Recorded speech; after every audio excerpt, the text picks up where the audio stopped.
This conversation just started. of a master-servant relationship.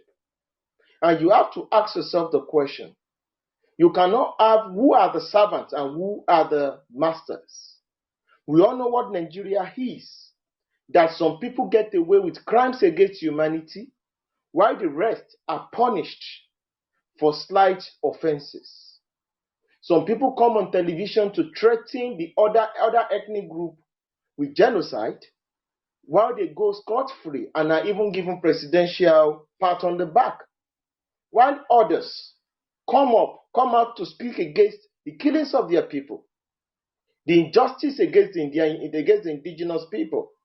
It's either they are killed, they are locked up, they are declared as terrorists, or they are driven underground. This is what Nigeria is all about. This is what Nigeria is all about. And this is the reason why we need to understand the clash of civilizations. So that when the political jobbers and the political profiteers come into our neighborhood to continue to say, Nigeria does not have a problem of structure, Nigeria has a problem of leadership, you are going to know better. Because the reason why Nigeria is the way it is, and every day people continue to slide into multidimensional poverty, and non-state actors continue to control territories that are under the geographical expression called Nigeria, so that you can know what is happening. Because failure to know souls, failure to understand, you continue to run in cycles. And we are going to hand over this pain, we are going to hand over this destitution called a nation to our unborn generation. That is why Nigeria is a clash of civilization.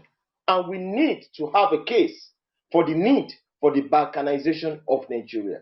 There is a popular saying that the balance that people say, like I've read it in several places on the social media and even orthodox media. People say, break Nigeria to save lives. Nothing can be further from the truth.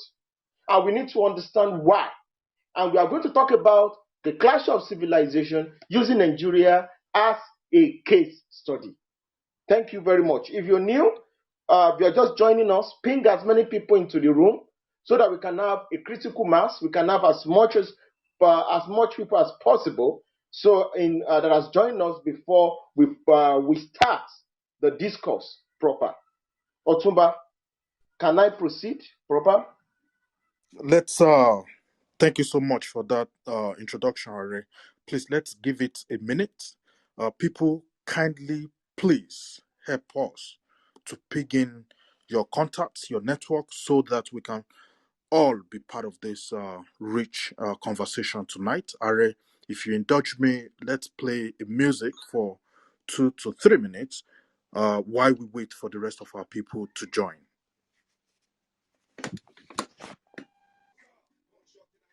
Ladies and gentlemen, even in the best days of Nigeria, Nigeria was still jaga jaga. You can only imagine. You can only imagine. Today, they tell us to live with killer herdsmen, with terrorists. They tell us they are our brothers and sisters, and we must learn to live with them. And we're saying no to that. And on that note, I want to welcome everybody again to Yoruba Nation platform on the Clubhouse. And today, we're going to be exploring the clash of civilizations and the urgent need for the balkanization of Nigeria. You're welcome again. Please kindly ping in our brothers and sisters to be a part of this. Are, kindly take it away.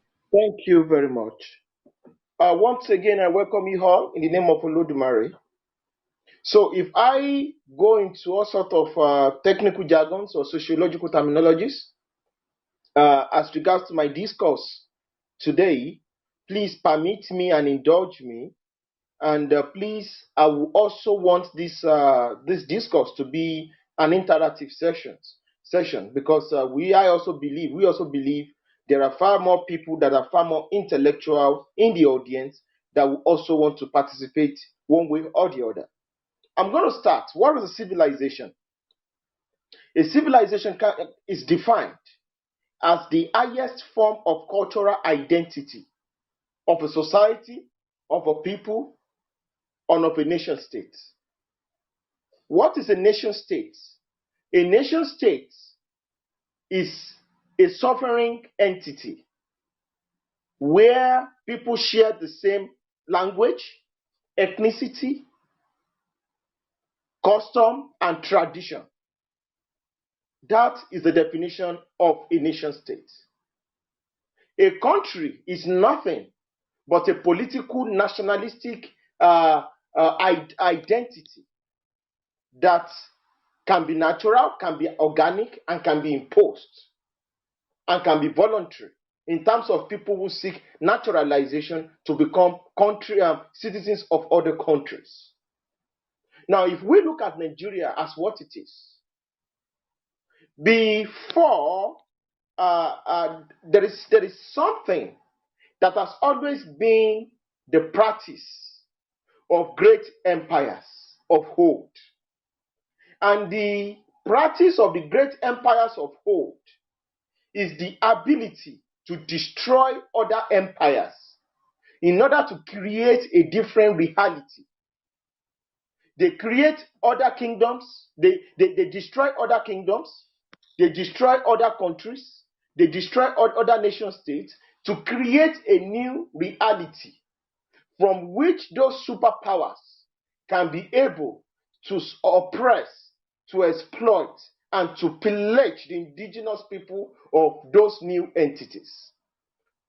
That was how Nigeria became a country. The history of Nigeria being a country can be broken down into three phases. And that is why Nigeria is a product of three main socio-political actions of people that do not understand who we are. Firstly, Nigeria is a product of imperialism and colonialism. That's one. Nigeria is a product of capitalism. That is two. And Nigeria is a product of neo-colonialism. Now, when I say Nigeria is a product of colonialism, before 1884, the Berlin West African Conference, there was a move and a rush. And this happened when the European powers were at the peak of their power. It was the period of the industrialization age. They have perfected the use of organized violence. They've perfected the use of guns and ammunition. They've invented technologies which could make few army of men, battalions, to outgun and outmaneuver and destroy millions of men in battle. In fact, the landscape of the battlefield had already changed in Europe and Central Asia compared to the rest of the world. So this was the beginning for the rush of the European powers for lands in North America, South America, and Australasia. So they needed new lands, they needed resources, they needed what they needed as much things as possible in order to consolidate their superpower status in the world. So I'm going to be limiting my discussion basically to what the British did. So the British came into this part of West Africa, taking territories to itself. They started from the outpost, from the highland, from the Lagos colony before they went into the Yoruba hinterland. And they destroyed so many kingdoms, so many empires. In fact, there was a battle of Imagbo War. That is why we say that all the colonial countries and all the colonial edifice is a product of white supremacy, white hegemony and built on black genocide, the destruction of African civilization in order to create a new reality. And ever since then, we've not been able to see the world from our lenses. We've not been able to see the world from our perspective. We've been relegated into the backwaters of third world countries, of inferior people, of people that have been relegated into the. We do not control our destiny. We do not control our reality. And all our lives, we've become people without power. And that was not the case. We built kingdoms, we built empires, right before, in fact, we had a form of democracy when many European countries were still practicing absolute monarchism, absolute totalitarian monarchy. That was what they were practicing. So this was the situation that we were before the British came to us. I'll be talking about the Yoruba people because before I was talking from a Yoruba perspective before going into the bigger perspective of Nigeria. Now, the 1884 Berlin West African Conference, in fact, according to what a particular historian wrote in his book, Dele Ogun, he said the 1884 Berlin West African Conference was a feast of cannibals.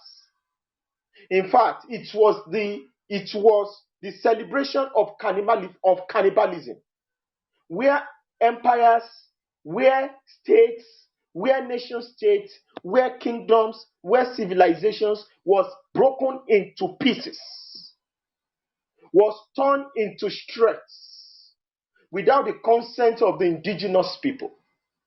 And I can say it authoritatively that the 19th century was the beginning of the destruction of Yoruba civilization and other black African civilization, from the west to the east and to southern and central Africa. And the destruction of black civilization can also not be the blame can also not be put on the feet of the Europeans, even though they consummated the destruction of our people and the ability of our people to exist as nation states. I can also say that the incursion of the Arabs from the Sahel, from the north, and together with the role the Fulani expansionist agenda also played across sub-Saharan Africa, created refugee crisis and destabilization effects, which led to the creation, to the killings and the destructions of millions of black people and destructions of black civilization. So when many people talk about regionalism, restructuring along ethnic lines, resource control, it's just the ability to people asking a simple question that sovereignty should go back to the people, because the Nigerian state is a product of white supremacy. And that particular mindset that yes, you know that Nigeria is a product of white supremacy, Nigeria was built on black genocide, Nigeria was built on the destruction and killing and destruction of the Benin Empire, destruction of the Jebu kingdoms, destruction of Sokoto Caliphate, destruction of the Borno Empire, destruction of the Igbo Confederacy, destruction of the Jaja of Okpobos, their kingdoms, the Bras, the Boni countries, and so we should just forget about it and move on. It's like, so you are alluding and justifying the destruction of your people. So we need to actually have an holistic and proper discussion on where we got it wrong and what is Nigeria. Again, Nigeria is nothing but a heterogeneous empire. Nigeria is not a nation. It is a country of nations matched together, where the Fulani have become the blue blood, while the rest have become second-class citizens, third-class citizens. That's what Nigeria has become. And let me be very, very sincere, and let me be very fair to the Fulanis. If the Fulanis are not the master master race within Nigeria. Another ethnic stock will become the master race within Nigeria. That is what Nigeria has always been, right from inception. You cannot run away from that reality. In the First Republic, the shout was that there was Igbo domination across Nigeria. And in the Second, Third, and Fourth Republic, and under the different military junta, it has always been the Fulanis that have been able to use their structure, their traditional structures in the core north to perpetuate a kind of an hegemony, which has turned Nigeria to a feudal empire that even the ancient medieval European countries, European empires will be jealous of. And you have to ask a question: why has the European powers kept quiet to what Nigeria has become? The reason is because everything the European powers want in Nigeria, they are achieving it. They have access to the crude oil, they have access to the market, they have access to the imposition of their ideology, and they understand that Nigeria is nothing but the valley of death for black civilization. That is why you see that those who advocate for one Nigeria, they advocate for the destruction of ethnic identity and for you to take up the identity of those who sold your people as slaves. So, now let's go back to the discourse. Is Nigeria a clash of civilizations? The Fulani Fulani herdsmen killing in the Middle Belt, across Nigeria, everywhere in the world. What kind of killing is that? Is it a form of, is it a genocide? Is it wickedness? Is it Islamic agenda? No, it is a clash of civilization. Those who formed Nigeria knew what they were doing. They created a mess. And this was what they did across the world. They did it in Africa, they did it in Asia, Middle East, and they did it in the subcontinent of India. And I'm going to go back to what I was discussing. I said Nigeria is a product of three things. One, colonialism and imperialism. Two, capitalism, chronic capitalism. Three, neocolonialism. Now, when I say colonialism, I've been able to explain that using what happened in the 1884 Berlin West African Conference. Yoruba land was broken into three countries, into three entities, managed by three different colonial powers, without our consent, without our fathers being called, without the consent of looking at our culture and our civilization. I've always said some things, I've said it countless times, that there are different trinities of civilization. There are those who build civilizations, there are those who destroy civilizations, and there are those who nurture civilizations. You can build a civilization, you can nurture a civilization, but for you to destroy a civilization, you can destroy a civilization in 3 days. You can build a civilization for 3,000 years, for more than 10,000 generations, but you can destroy a civilization in 3 days. And that civilization will not be able to rise up, will not be able to stand up, will be buried in the sands of time. That is what Nigeria is talking about. That is what is happening in Nigeria. Within the contraption called Nigeria, there is something called linguicide. Linguicide is the extermination of indigenous language. It's taking place in the Middle Belt. It's taking place in the Niger Delta. That is why some people in the Niger Delta are even saying they prefer their children speaking pidgin language instead of their indigenous mother tongue. There are many people many indigenous, like the Mangali, the Dukawa, many indigenous ethnic nationalities in the northwest that are not Hausas or Fulanis, in the northwest, in the northeast, and in the north central, that their language has virtually gone into extinction. Their identity has gone into extinction. Their culture and tradition has gone into extinction. So they just exist. They've been assimilated into other culture, and that is what we call it's a kind of a cultural genocide, cultural imperialism.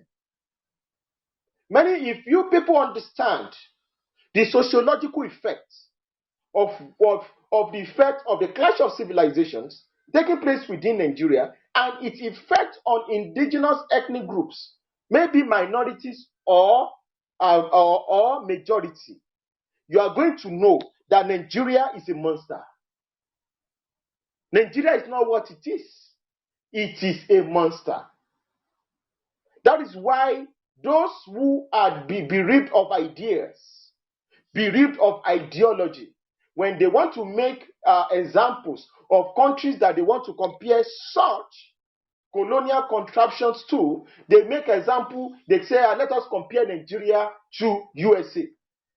USA that was built on the destruction, extermination, and destruction of white, of black, of indigenous civilization.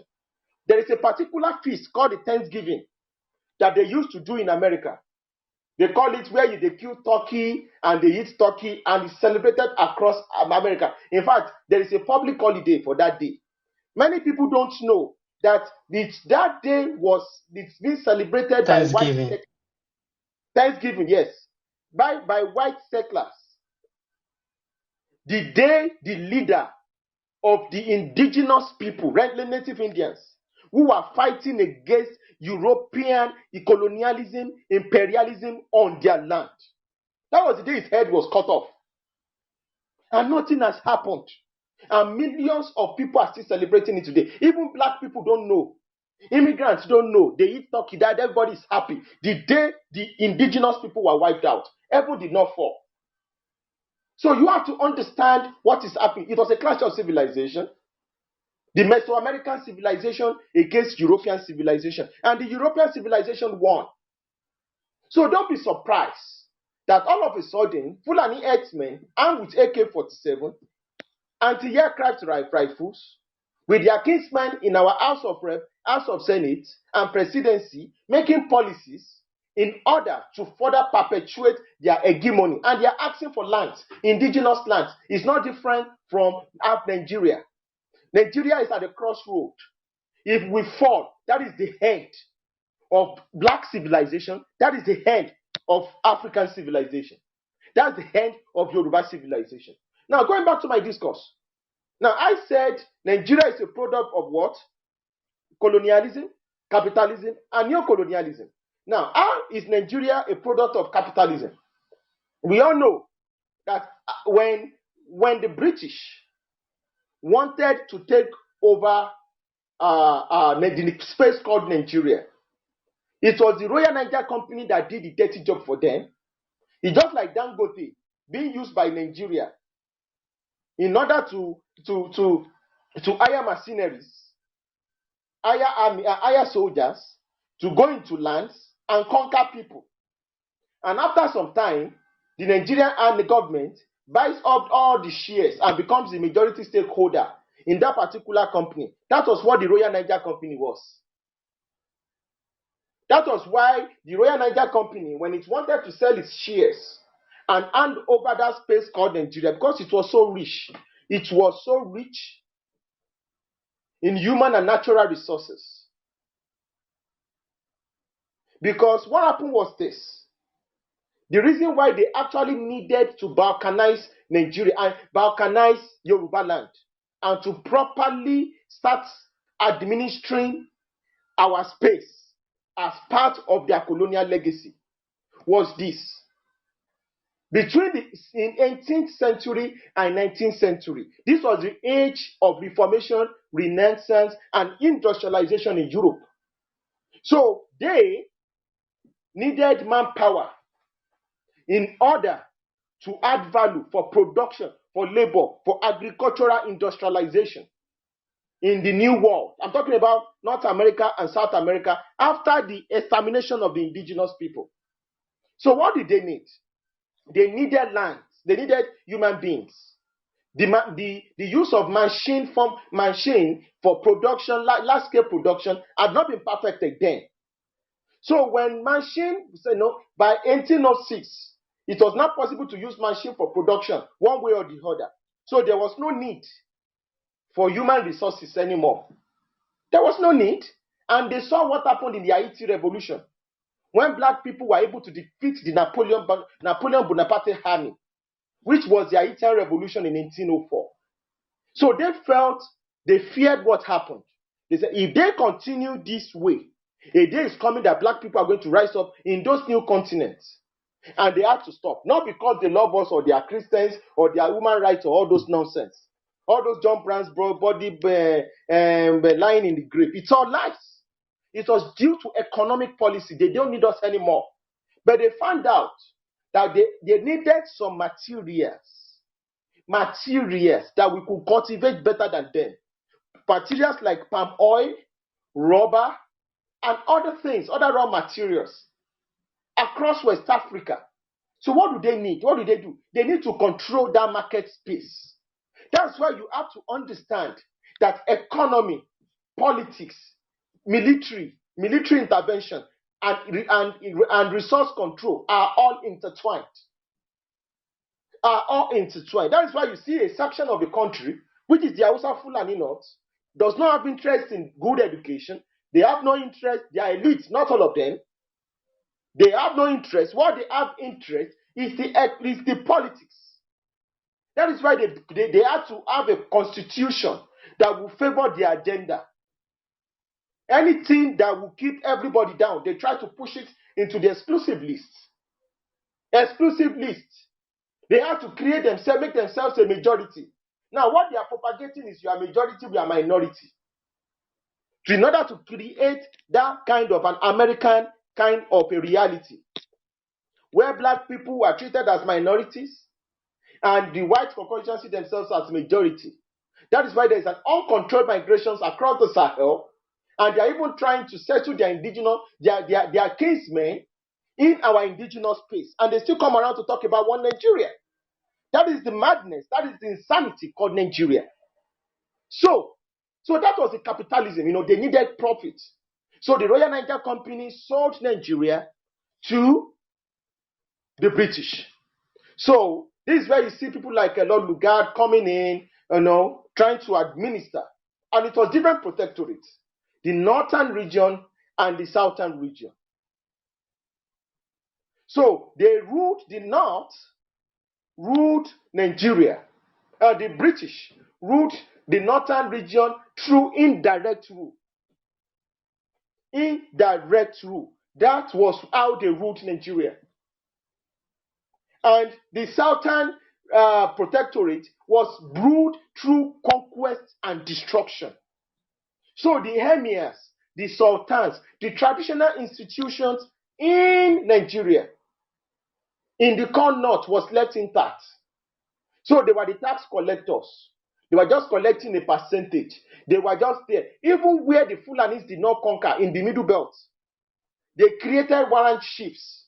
They created kingdoms like the Middle Belt. The people that did not fall to the Uthman and Fodio jihad were now placed under the Fulanis. I'm talking about places like Southern Kaduna, where the Fulani people used to raid for slaves.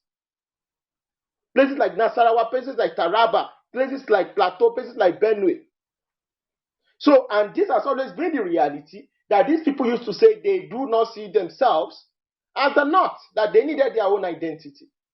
So this was the beginning of anarchy. This was the beginning of madness that we see, that is pressing, that is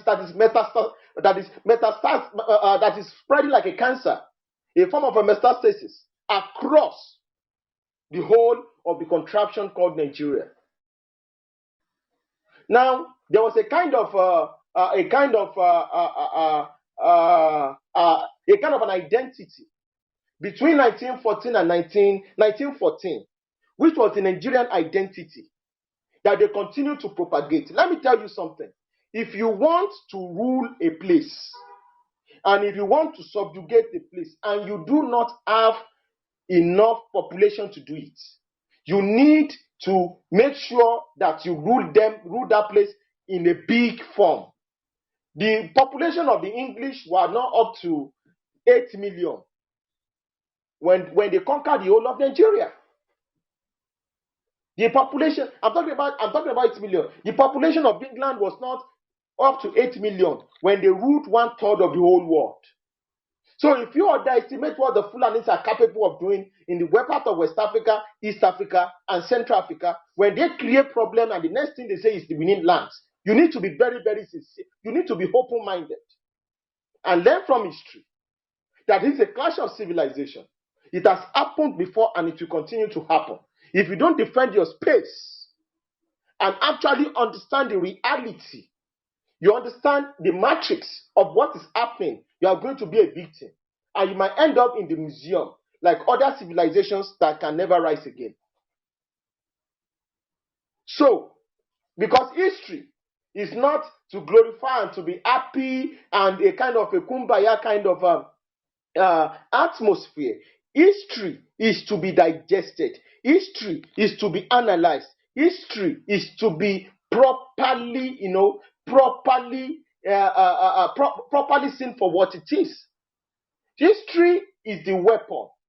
History is the crystal ball to see the past, to understand the present, and to see into the future. I repeat, history is the weapon and the crystal ball to see into the past, understand the present, and see into the future. If you make that mistake and you do not understand what is about to happen in the whole world, it's a clash of civilization. The world has come to see Taliban as part of the world and nothing will happen to them. If ISIS conquers Nigeria tomorrow, countries like China, countries like Russia might end up giving them diplomatic support and nothing will happen. The world will move on and you will be left with your own fate because you refuse to seize the opportunity when you need to seize it. And you are going to see your fellow countrymen who are shouting one Nigeria with you, who will line up and protesting and be welcoming ISIS, welcoming Fulani militias, ruling them, and they will be happy to be there.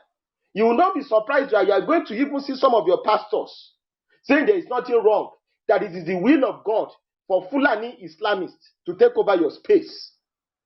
This is what Nigeria is all about. This is what the reality of the world is all about. It sounds crazy, but it's the truth. Now, I'm talking about the neo-colonial aspect. When the British wanted to leave, that is why when you are negotiating for independence, you must never compromise.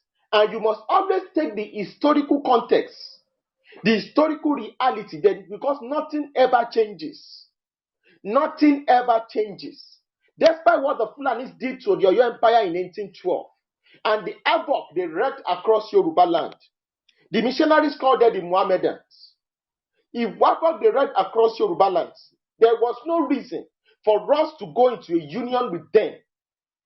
There was no reason for us to negotiate one Nigeria with them as a 1960. And I want to give credit to Ahmadu Bello and Tafawa Balewa. They never wanted to be part of Nigeria. They never wanted it. But who put us into this mess? They were the Pan-Africanist illiterates. People who want to turn blind eye to history. People who wanted to create an empire out of rubbish and create a black empire where they would destroy indigenous African civilization and they would turn themselves into the new master race over the rest of us based on sociological and sociological class and economic class in our society. That is those are the Pan-Africanists. They want to continue to shout Nigeria, shout one Nigeria while they live in Lekki. They want to continue to shout one Nigeria while they live in Banana Island. And the other millions and 90% of the society continue to live in squalor, destitution, and poverty. That is those kind of one Nigeria people. They do not want to talk about the indigenous people, the ethnic identity. They do not want to understand that we are having a clash of civilization. They come around trying to give an example of America, when America was built on Anglo-Saxon civilization. And what America is, the difference between America and England is this. America was built on Anglo-Saxon form of republicanism, where all men are born equal and absolute monarchy was eradicated. That's all. That is all. What is what America is all about? America is an extension of Anglo-Saxon civilization. And even before those who created America had to get their freedom, they paid with blood, sweat, and iron. They went to war in order to destroy this semi-feudal ideology of England. If America never went to war, which was the American Revolution, America can never be great. Even though that country is a country built on the blood of indigenous people. So those who continue to tell us one Nigeria, they are not interested on how the indigenous Benue people will go back to their space. They are not interested how the Hausa people will continue to regain their identity. They are not interested how everybody will continue to be who they are. They are not interested in having a true conversation on who is a Nigerian. Any conversation like that, they send their DSS bulldogs, they send their DSS they send their DSS hooligans to kill, to maim, and to destroy as much as possible, so that there will not be intellectual upbringing, intellectual enlightenment of the oppressed people within the contraption called Nigeria. So as that independence in 1960, neo-colonialism project started, which was the ability, they gave power to the Fulanis, who themselves are colonialists. The Fulanis are colonialists in all aspects. They come into a space, they destroy the kingdom, they destroy the empire, take over the land, take over the kingdom, take over the rulership, and impose their own identity in those places. That is who they are. They take over the land, they take over the space. That is who they are. In fact, the second largest slave colony in the old world was the Sokoto Caliphate, after United States of America. The second largest slave colony in the whole world was Sokoto Caliphate, where 60 to 70% of the inhabitants of that caliphate were slaves. So I'm going to stop. So I've been able to tell you about the birth of Nigeria. This is the first session, the first phase of the discourse. This is the first phase of the discourse. So you have to understand, I repeat, the major thing is, how was Nigeria formed? Nigeria is a product of colonialism and imperialism built on white supremacy, white hegemony, and black genocide. 2, Nigeria is a product of capitalism, where a company hired mercenaries to kill as many indigenous people as possible. Then thirdly, Nigeria is a product of neo-colonialism, where after they left, they control the economy, they control our space, they control our identity, and they gave power to some people, an ethnic nationality that had the same ideology as them, which is the exploitation of the indigenous people. This is what it is. It is not hatred. When you talk about how Yoruba land will be great, it is not tribalism. I will not insult any Fulani man. That is why I will never criticize Buhari for what he's doing. Buhari is trying to do what is best for the Fulani race, because he understands that there is a Fulani nation, there is a Yoruba nation, there is a Igbo nation, there is a Tiv nation. When we do not realize these facts, we are going to end up we are walking to the street of Afghanistan and Somalia, because we are trying to create what is not. And by the time we are done, the coming generation will curse us in our graves. And maybe only few civilizations will survive from the anarchy that is about to befall Nigeria. That is why it is very easy for people like Gumi to be advocating for bandits, because he understands that there is no Nigerian. He is a Nigerian because he understands the economic power and economic benefits of being a Nigerian. So that is the first phase. Before we now start going to the prehistorical context of the civilization states that exist within Nigeria, where I will be talking about the Islamic Empire of Borno, the Sokoto Caliphate, the Ife civilization.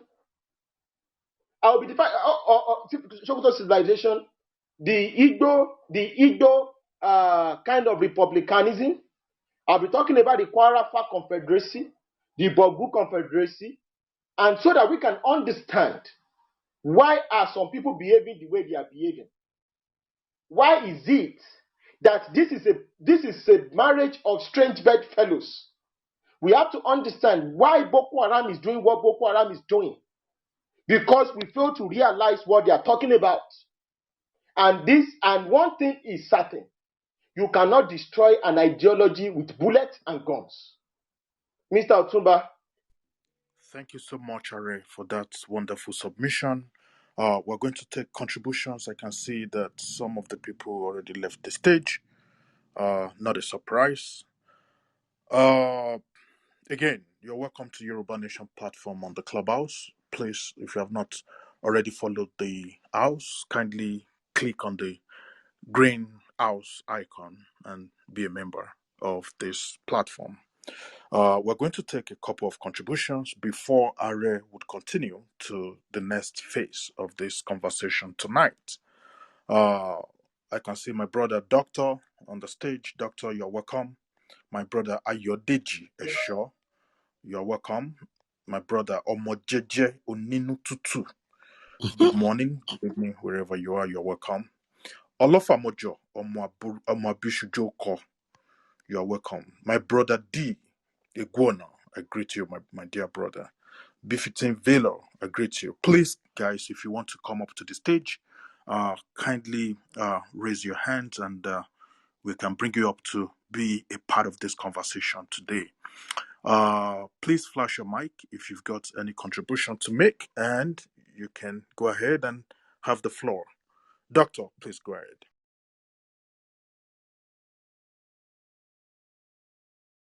Doctor of the Fulanese. My brother, this title, well, thank you so much, Are. It's always good to listen to you guys, and I appreciate what you guys are doing.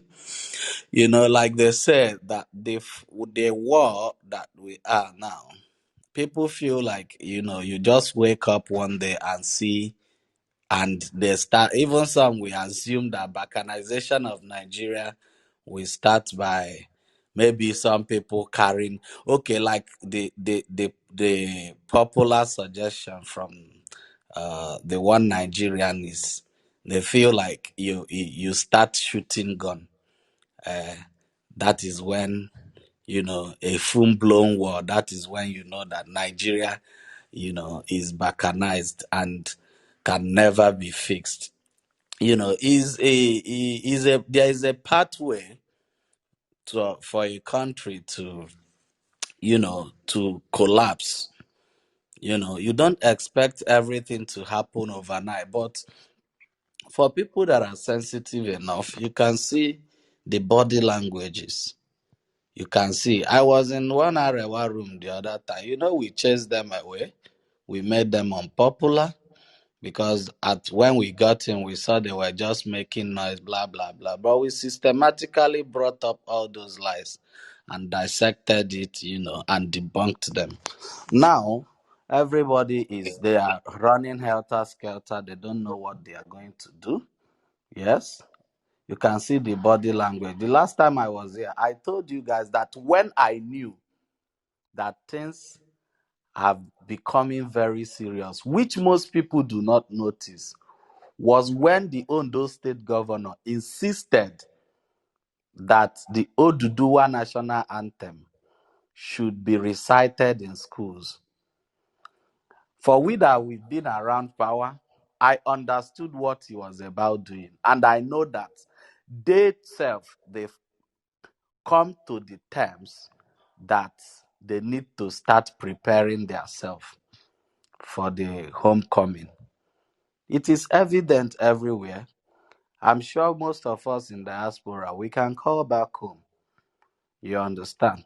The problem people don't even understand is that at this point, Nigeria is not even talking about good leader again, meeting up with the 21st century. Maybe technological advancement like normal countries do. Nigeria, another thing, have been introduced to the system, which nothing can change that. That is what we call the the ideology of Islamization by this same sect. Now, there was a time I talked about that, and we are saying that it is not even really Islamization. It is just some bunch of terrorists that are being sponsored across the world, but they hide under the disguise of Islam. That is the only way they can perpetrate that evil. Now, unfortunately, they have taken over the country. The very cruel people, the very mean people that do not even care if Nigeria is going to, it doesn't bother them. They have taken over the country. So, what are you going to do about it?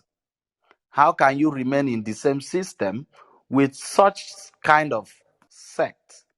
The only thing you have to do is to start running back home, calling your people. Let everybody return to your tent, O Israel. Nothing you can do to change it. Do you see the level of devastation that have happened in the north? Where are they going to start? Where are they going to start educating their people? They are crying everywhere now. VAT, VAT, just VAT, oh, VAT, just VAT. They are crying, blah, blah, blah. I was in one room. The guys spoke for close to 15 minutes. We will do this. We are going to introduce companies. We are going to do this. We are going to start selling our cow. And I look at this guy and say, so you guys know that you're this thing. It is too late to cry. Time have gone. Because all these things you are doing, how are you going to start taking guns out of the people that you fail to educate? It was not like when I got into Clubhouse earlier, I used to go into their room and I will always tell them this. I say, what if this table turns? I ask them, have you guys asked yourself, these things you guys are doing, you are rendering a lot of people uneducated to use them as a tool for politics to remain in power. You are introducing banditry, terrorism. You go to National Assembly, you say, oh, they have ravaged the north. Oh, give us 50 billion to fix all those things, to tackle banditry, and you are romancing bandits, and you and them, all these terrorists, you guys are washing hands in the same plate. I said, what if the table now turns overnight? How are you guys going to fix your problem? It's not been long. Now look at everything is happening. Look at your naira rate. Where are you even going to start trying to meet up with dollar for a country that have nothing to produce, not even toothpick? There is trouble. And I always tell people is that the earlier you realize this, the better for you. Start coming back home gradually. Start saving up. Hang on with any project you are doing back there.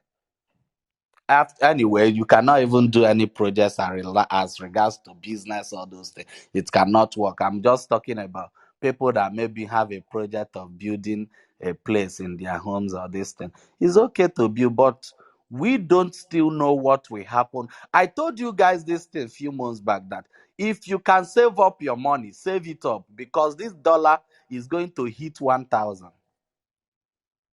People think like maybe we are just, it's true.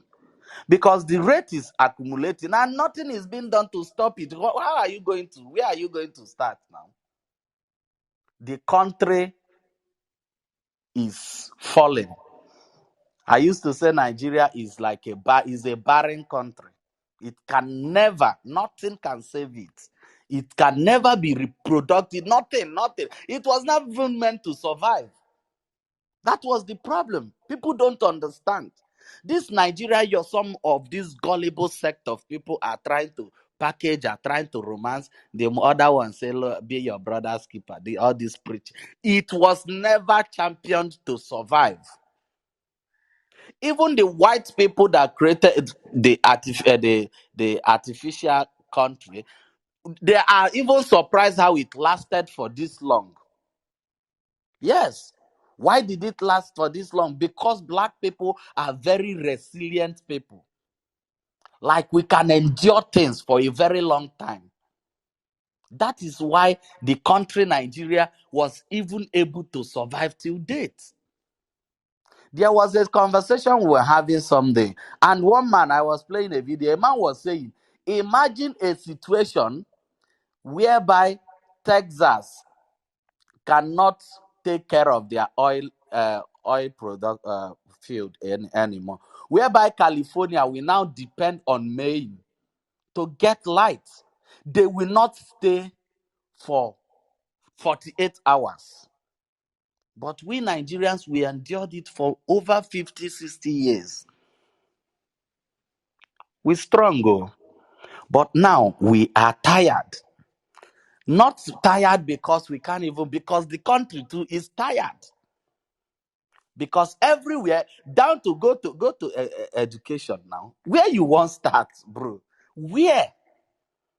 During the COVID-19, Nigerians professors, the so-called professors and doctors, all crawled back to their shell. All the biochemists, the biotechnology, everybody ran back inside their room and are waiting for the white people to produce vaccine, including the pastors. Everybody, nobody were nowhere to be found. Now the vaccines was produced and pastors are now coming to to Thank you. we, Thank we you have. very much. Thank Okay, you let very me much. quickly round up, brother. Okay. It is only those that are even the blind and the deaf can see the handwritten on the walls. So what I'm just trying to say, let us start activating our plan B. Start knowing how to organize your people. Do more of educating your people on what is on ground, right? And also be security conscious, because when we talk like this, it's not as if we are, but we already seen it. The last thing they will resort to, this sect of losers, is that they will not go down without fighting. I repeat, not because you want to fight, we are not wired for that, but because that will be their only last resort. But they can't they can't do us anything, because they are just very minute people. But start organizing your people. Be security conscious. They are like a hungry, rolling, angry lion. If you've been to their room, you see the way they are now. They are talking as if when you take a food from someone's mouth. Blah, blah, yeah, yeah, this and that. It is what it is. We are on our way going back home. Imagine a situation where you have to land. I, as an Igbo man, I will just fly straight. Maybe I will be landing in my village because I have an airport there.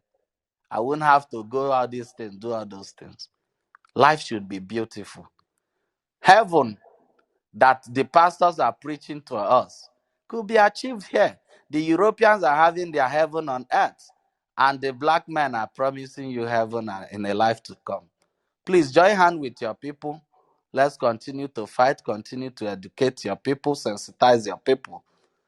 And like we say, the center cannot hold again.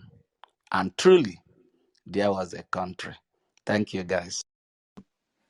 All right, thank you so much, Doctor. Please flash your mic if you're on the stage and you've got contributions to make. Befitting, please go ahead. After All, that, Ogbona. all right. Thank you so much for allowing me have the privilege to speak, and I greet everybody in the name of Olodumare. And I would always want to start this again by saying this prayer to everybody's here. I pray that we will not exist without an existence. It's a very powerful thing. I read what you are doing, and I really appreciate your voice again. But I'm not going to speak too much. I just want to read the lyrics by the son of Bob Marley called Stephen Marley. And it's just for people to resonate, to understand that this struggle and all these statements we talk about, everything we talk about, I hear a lot of arguments. And what I just see is the actualization of the social engineering that is perpetrated by the supremacists that derive the ideology of racism, negritude, and evolution, which many of us buy into, and we live our life in that aspect. So here's the lyrics. I'm just going to read that, and I might not say much, but I just hope that many can resonate with this. The title of his song is Break Us Apart. He said, would you let them break us apart? Would you let them? Would you let them break our hearts? Would you let them? Would you let them break us apart? Would you let them? Would you let them break our hearts? Would you let them? That is his chorus, but this is what I want to read. I want to say. Together, they can't break us. We are strong. Divide us on the road leads us to destruction. Don't you fall a prey to Babylon. They want to pull us apart in all different directions. So they take you from the roots and teach you their own truth. Open your mind, please, don't you be blind. I'm not in it for fame. Just like me, I'm not here for fame when I speak like this. I'm in it for the love. When it's all said and done, we are more than blood. That is all I want to read out of that. I am so happy that some of us have parents, because my consciousness started from listening to the likes of Bob Marley, who today are more African or more indigenous in every aspect that you would claim. Most of us claim today as Yoruba, Igbo, or anything. These kind of people were more African because these were the people that mostly saw these fights. They were there. They were there. They faced the suffering. They faced the agitation. They saw the gun. They saw the shooting. Many of us today, based on what Ari has just explained, because there are no needs for some certain things, most of us think our lives are okay today. It's a pity. It's a pity where we don't know where we are going to. At the end of the day, if all of us sit down like this and don't protect our own space, I'm tired of talking about Christianity, Islam, or whatever the case might be, because as far as I'm concerned, it's not just the religion, it's that civilization that many of us has adopted and thrown away what your nature is all about, starting from your language to your belief system and everything. And every one of us are arguing, is this not the aim that they want? While we are busy arguing about rationalism, arguing about so many contraceptions here, they are busy growing up. I pray that black man, you open your eyes. Thank you. I yield my mic.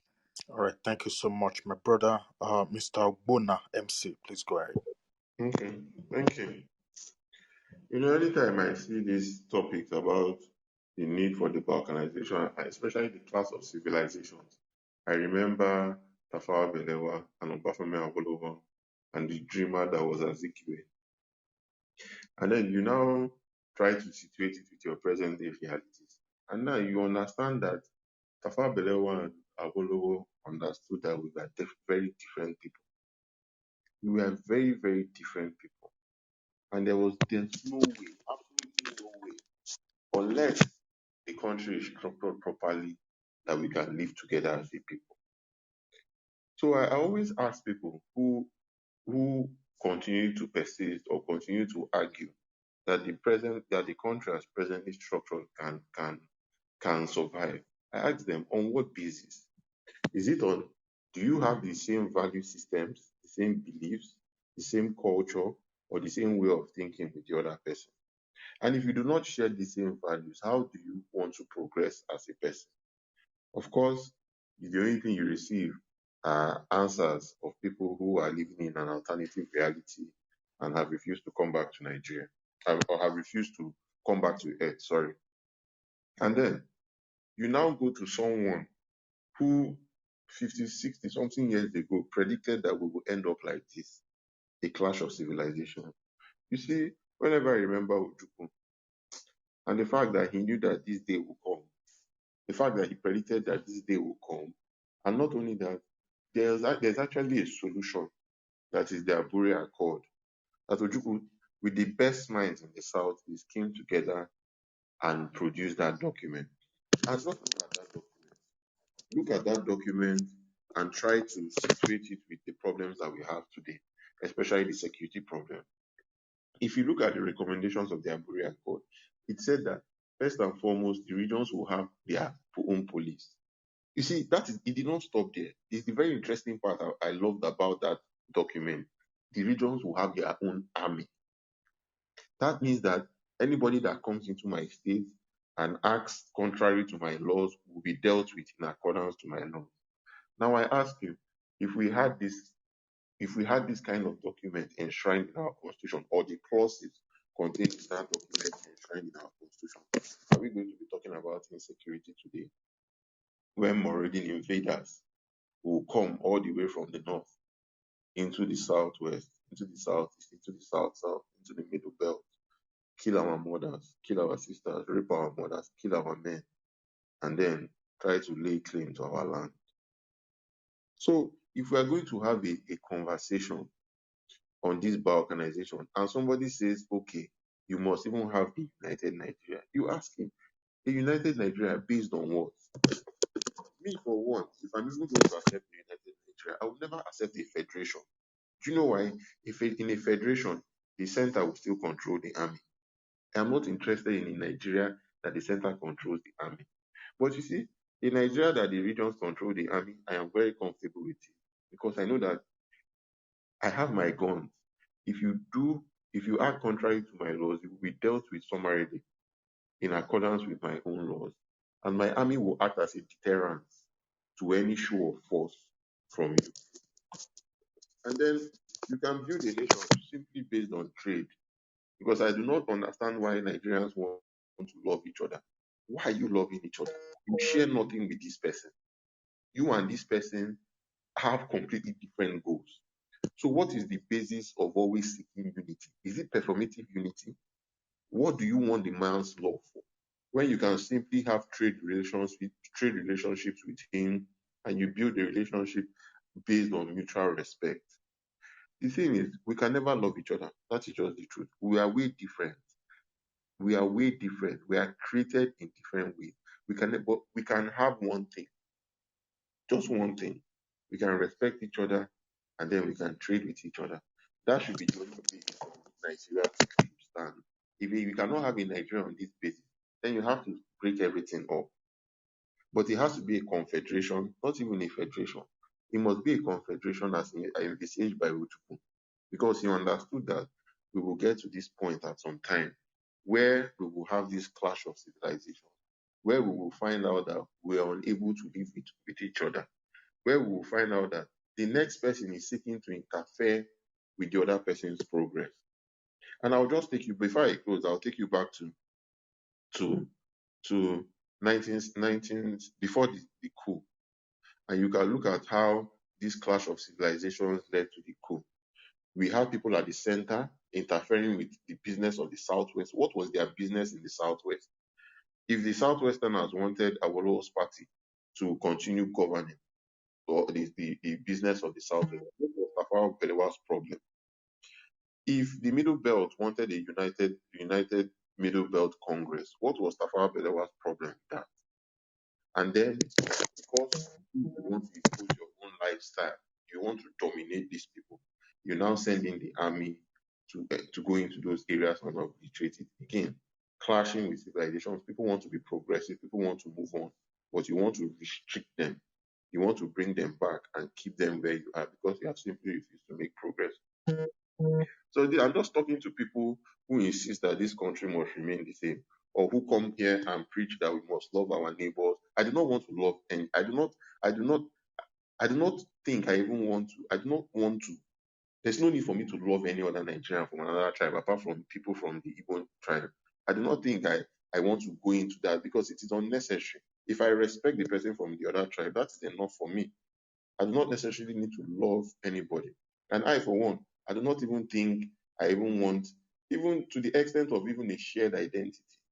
If I can have a country, a confederation where I have the southeast is called Biafra, the southwest is called Ududuwa, the middle belt is called the middle, and the north is called Ariwa, and the south is called Niger Delta, I would be extremely happy so that I will have my own football team as Biafra, and I play against Ududuwa. I do not share, we don't even have a football team. We don't even have the same football team. We don't even have the same basketball team. We are different nations, just like the way the United Kingdom is structured. And we just simply trade with each other and live in peace. I think people that who insist that this country must remain the same must evaluate and and try to arrive at another conclusion. Thank you. All right, thank you so much. If you are still on the stage, you've got any contributions to make, please flash your mic. Ogbona PC, please go ahead. Okay. Thank you to my brothers from the Yoruba nation. Are, may your ancestors continue to enlarge your wisdom. You're a teacher and a philosopher. Let me start with this way. Let's go back to the Arabian Peninsula, to a country called Saudi Arabia and Iran. Most people think Iranians are Arabs, but they are not Arabs. They're of a different stock. It's not by coincidence that Iranians are never in agreement with majority of the Arab countries. It's not by coincidence that Iranians do not follow the Sunni branch of Islam, which so many of the Arab countries have accepted. Iranians have always been a proud people with a proud ancient civilization. They are Persians found in an Arab-dominated Middle East. And even finally, when they accepted Islam from the Arabs, who they considered descendants of goat herders, they made sure that they negotiated Islam in their own terms by accepting the Shia branch of it. And today, Iran is the chief proponent of the Shia branch of Islam. That is how you know a country that knows itself. That is how you know a country that knows and understands her identity. And today, take it or leave it, you will give Iran her respect anywhere in the world. Where America doesn't succeed, Iranians will go there and succeed. You cannot talk of the fall of ISIS without Iran. Look at what is happening in Lebanon. Hezbollah. Iranians are in control of Hezbollah. America found it very difficult in Syria. Why? Iran. Let's come to Europe. There was a country called the sick man of Europe, Yugoslavia. That country ignited the First World War. In fact, I prefer to call it a European war. But being that the Europeans were in charge of the world, they all dragged us into their own war. It was a European war. Who were those who ignited it? The Serbians from Yugoslavia by killing the Archduke of Austrian Empire. That started the First World War.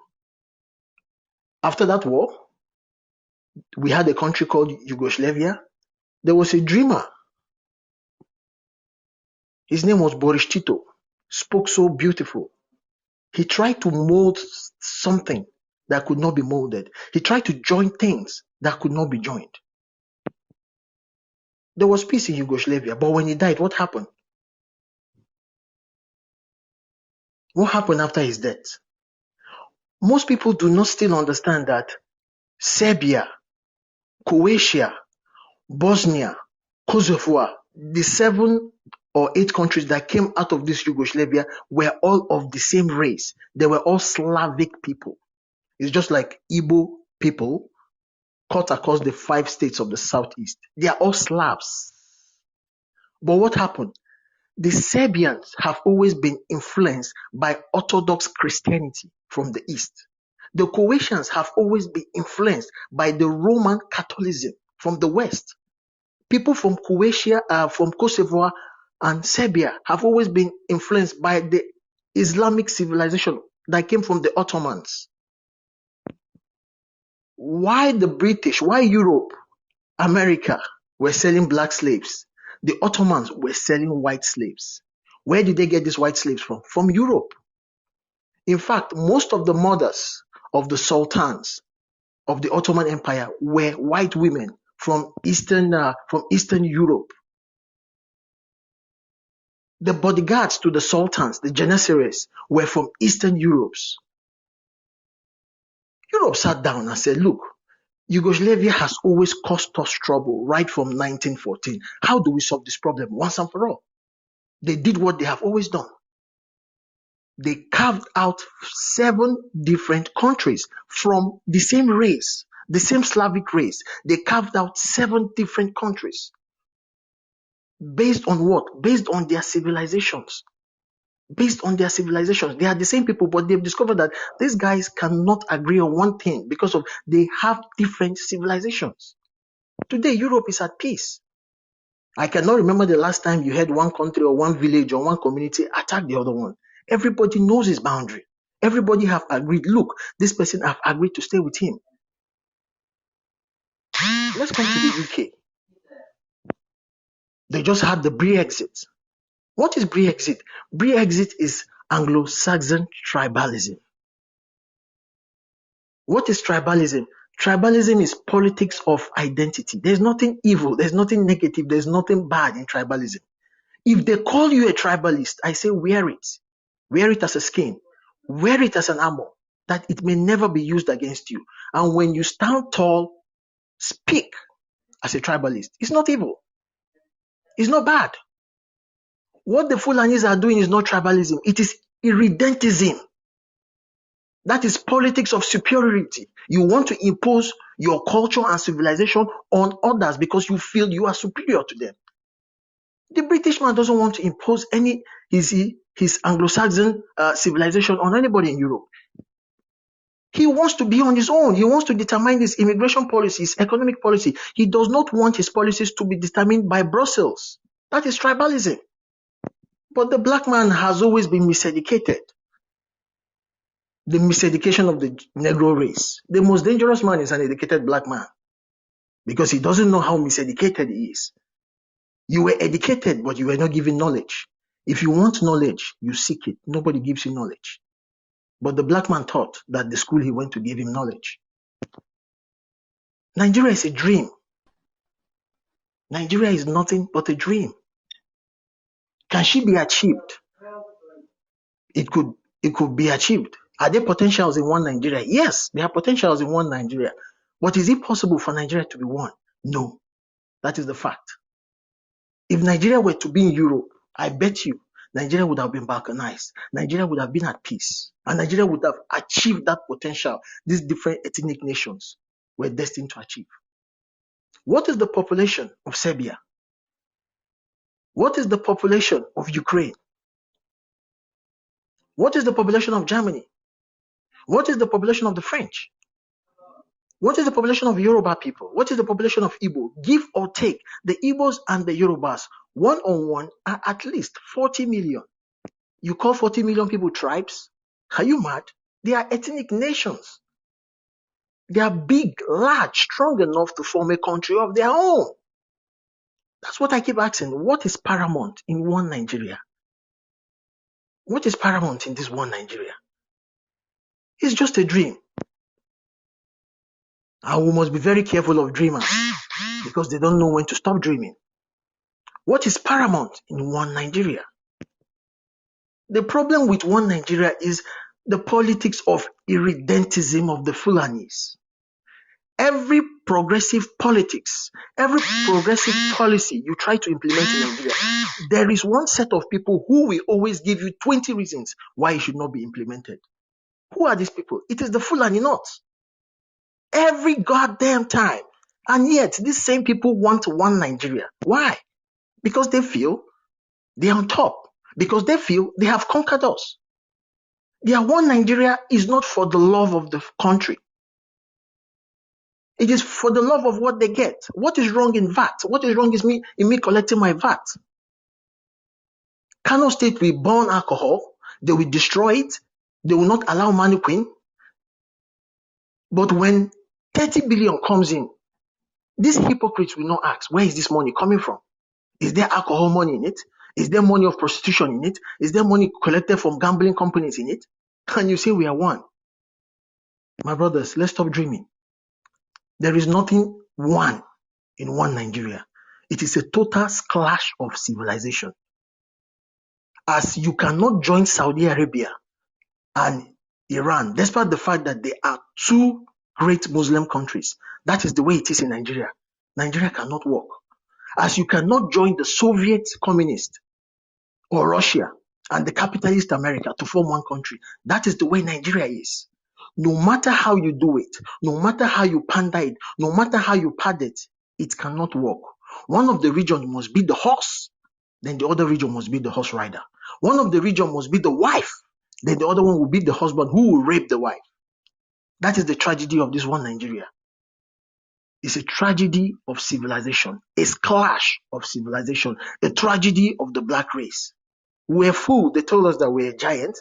We're fooled. They told us that we are the hope of the black race. We are no hope of any black race. You've not even saved yourself. Then how will you be the savior of the black race? What is the population of Japan? What was the population of Japan when Japan became the first power from Asia after she defeated Russia? What was the population of Japan? Japan ignited the Renaissance, the climb of the Asians. Not India, not China, that were even giants then, that were ancient civilization. It was Japan. It was small, tiny Japan. Watch the development, the richest, the most developed part of Asia. It is countries surrounding Japan. Japan ignited it. Japanese have never been known for great civilizations. No. America had to force them to open. We're on a march to Salamis. We're on a march to renegotiate our fate. We're on a march to free ourselves from the hostage situation we are all in. If you don't know, we are in hostage.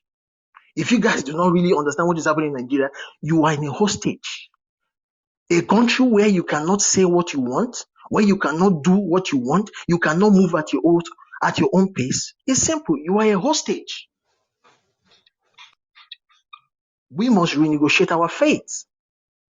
One Nigeria is not paramount. There is nothing paramount in it.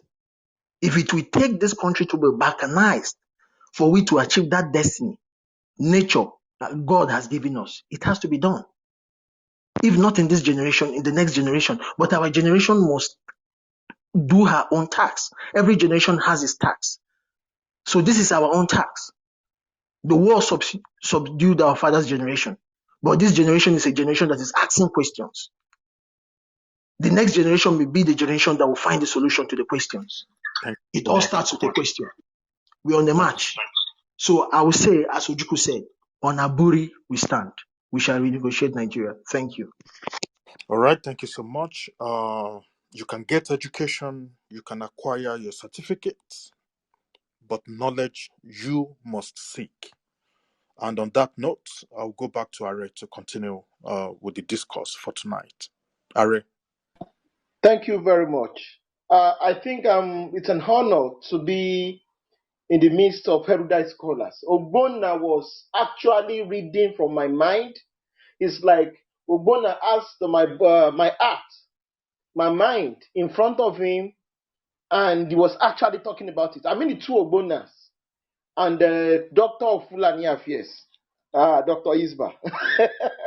So, once again, I greet everyone in the name of Olodumare. I also want to thank Befitting Velo. Thank you so much for reading from, talking about the lyrics of Mali. Thank you so much. All the speakers have really done well. So, we are starting the second discourse. Please, if you're in the room, try and ping your friends as we want as much people as possible to listen to this kind of ideological exchange, discourse, because we are trying to weaponize our minds. When your minds are weaponized, you can move mountains. When your minds are weaponized, you cannot be conquered.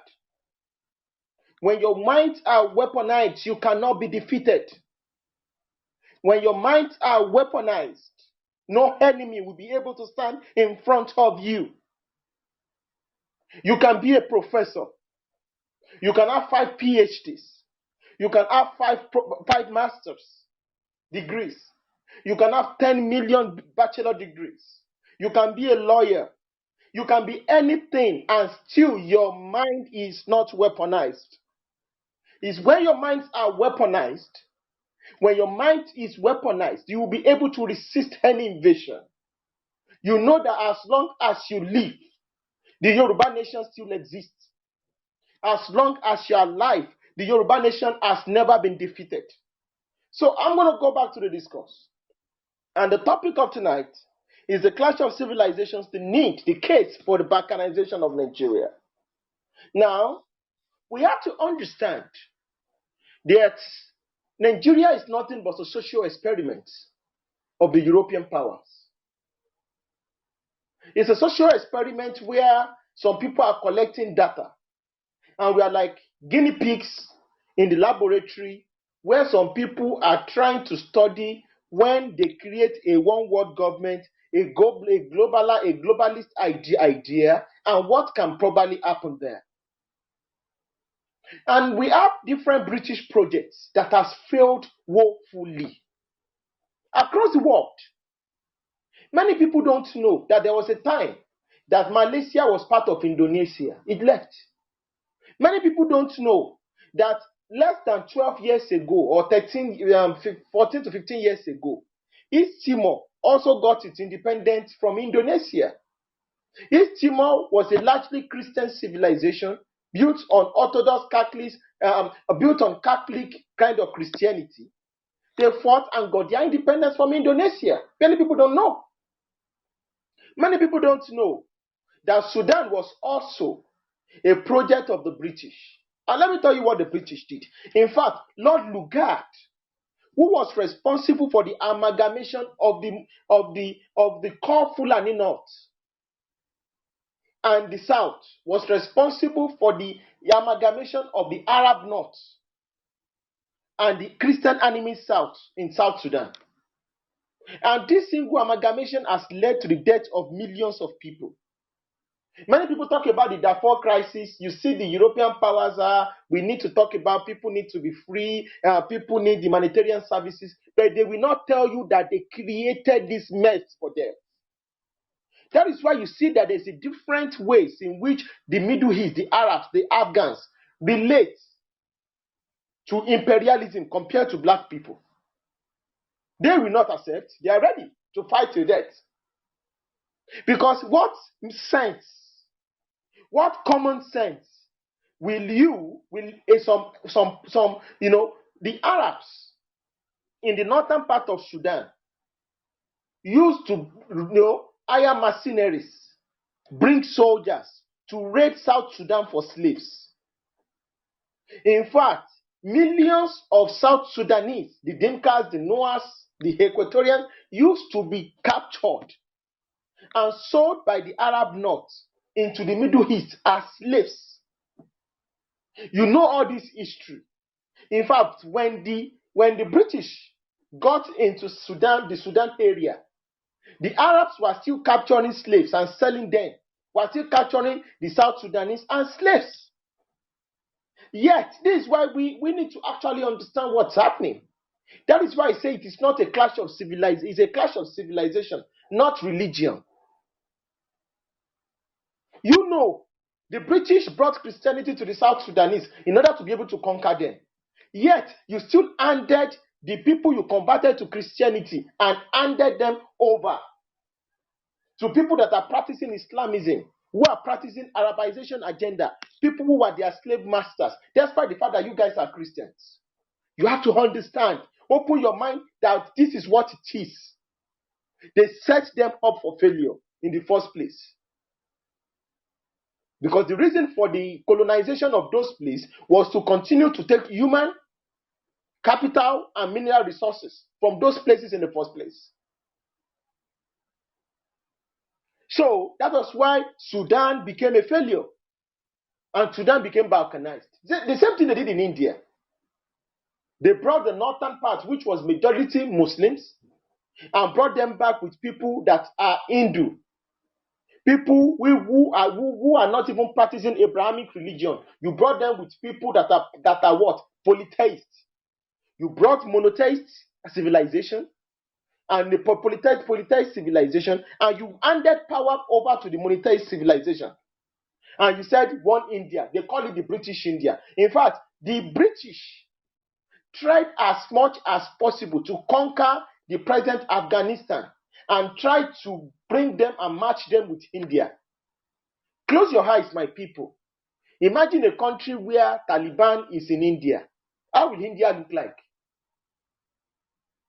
If Taliban cannot even stomach, they cannot even tolerate moderate Muslims. Talk less of people that are worshipping people, I don't want to call them high-ups, because I have to respect their religion. This was what Britain was doing. Destroying people's lives, messing people up. So that was what led to the balkanization of it. Was a failure from the first place. Absolute failure. Mahatma Gandhi tried to, I have something like all this, I have a dream kind of ideology of Martin Luther King. But it all failed. Because there was historical conflict. And the role that the Muslim North played in the subjugation of the Hindus. So there was no reason why the British should amalgamate those disparate ethnic nationalities. They did it. And millions of people perished. Till date, there is still conflict in the Kashmir area. And to even buttress my point, because I defined civilization. I said civilization is the highest form of cultural identity. And the cultural identity can be in terms of ethnicity, religion, value system, value construct, language, tradition, historical context, and spirituality. So this is what civilization is all about. So when even Pakistan broke away from India, Pakistan further broke down into Bangladesh and Pakistan, which was East Pakistan and West Pakistan. Why? Because even though that Pakistan that broke away from India was a Muslim majority Pakistan, there were some fundamental differences in that Pakistan, which was what?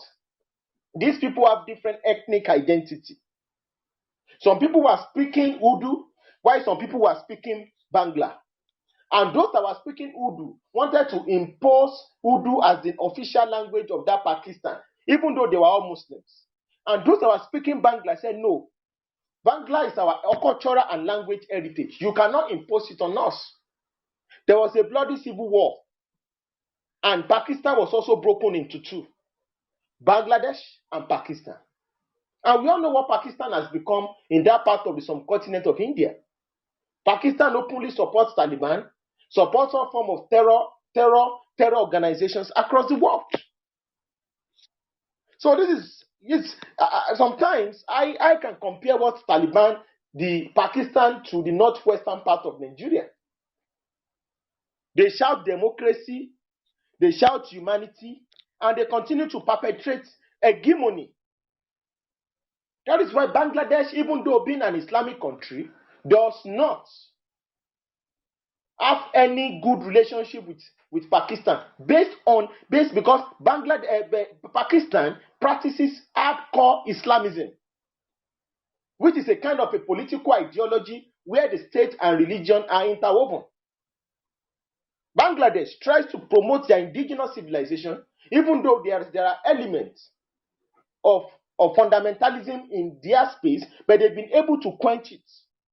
Because they understand what it takes to build a nation, compared to what Pakistan has become.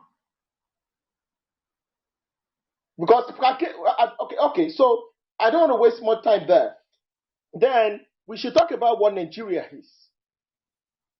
And within Nigeria, there are different types of civilizations. And I'm not here to attack any religion, but I will be talking specifically, and I will try as much as possible to break it down so that we can all understand what I'm saying. We have the Islamic civilization within Nigeria.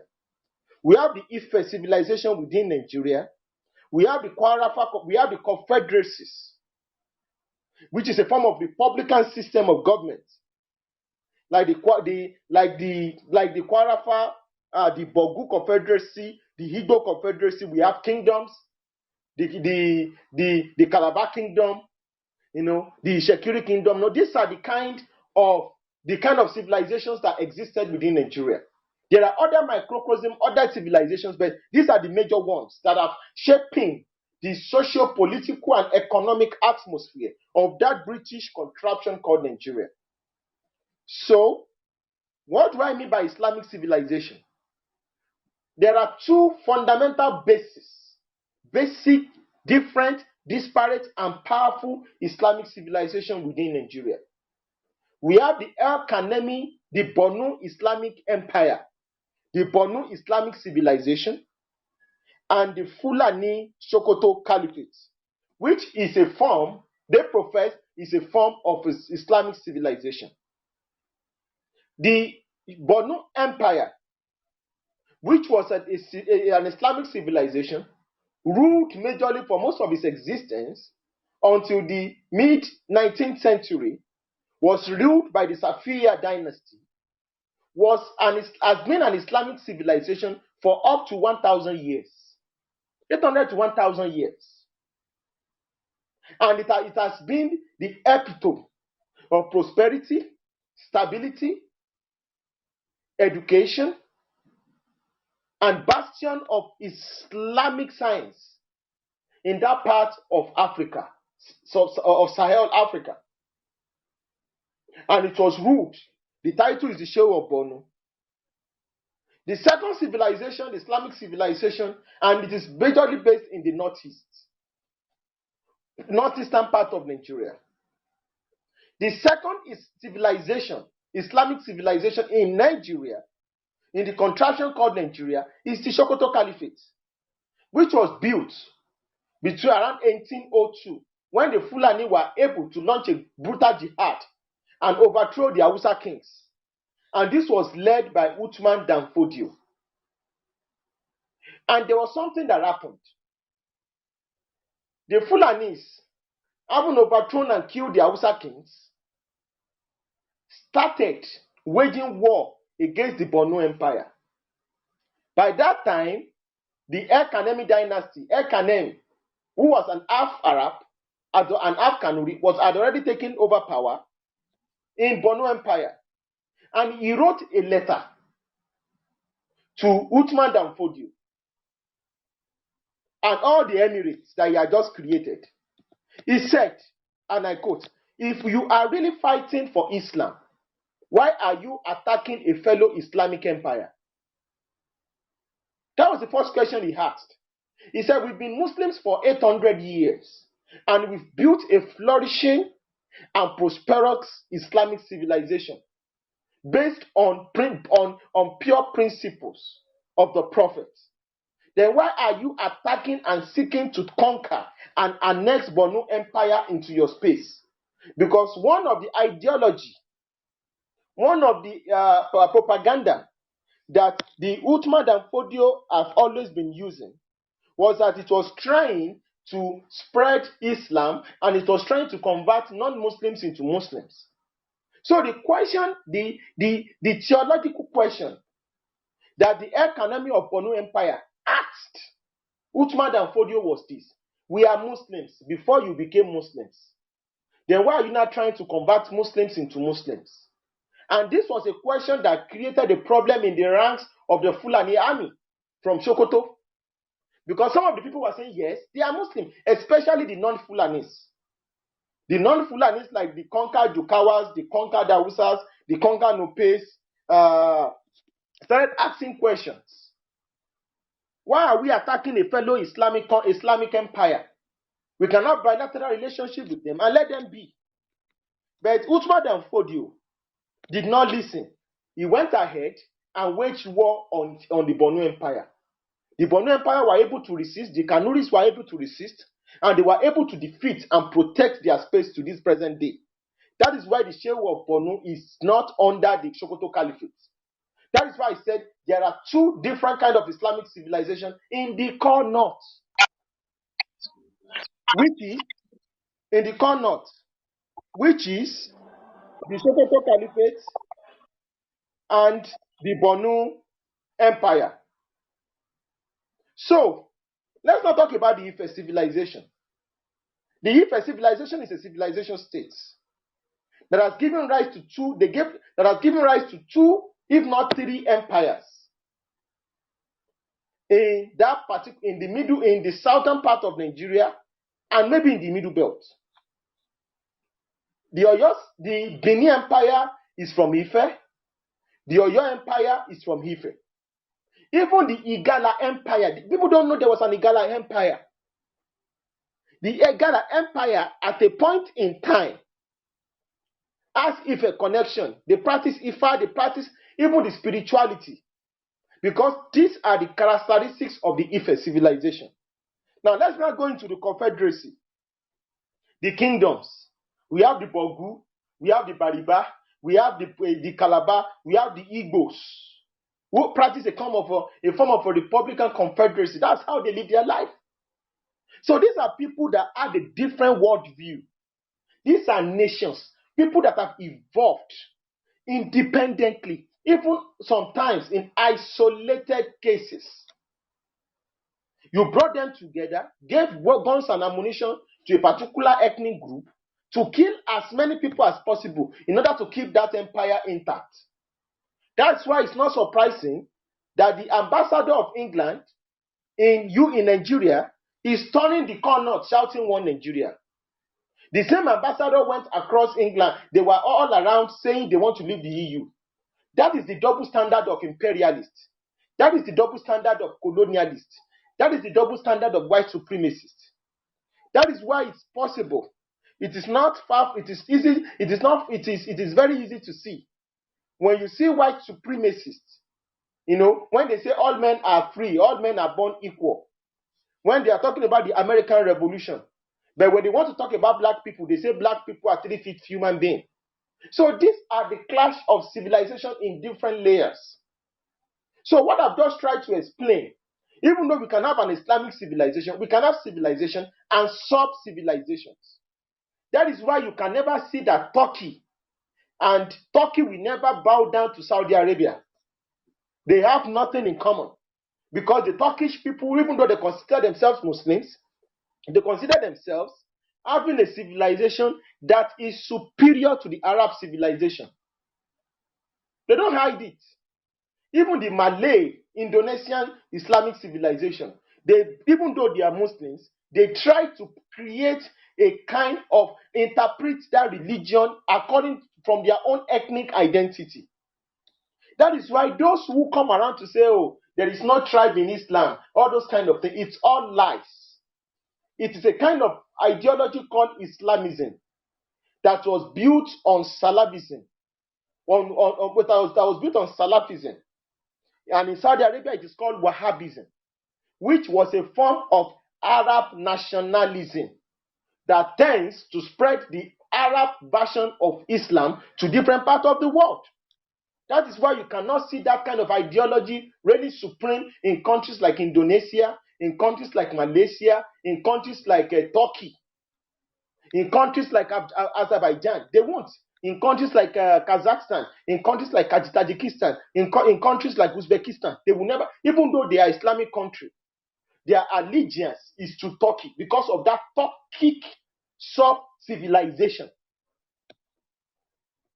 That is why you see the current efforts that from the north, where they are funding, even from the middle, where they are funding some irredentists who hide under Islam, who hide under religion, to promote Arab supremacy above Yoruba civilization in Yoruba land.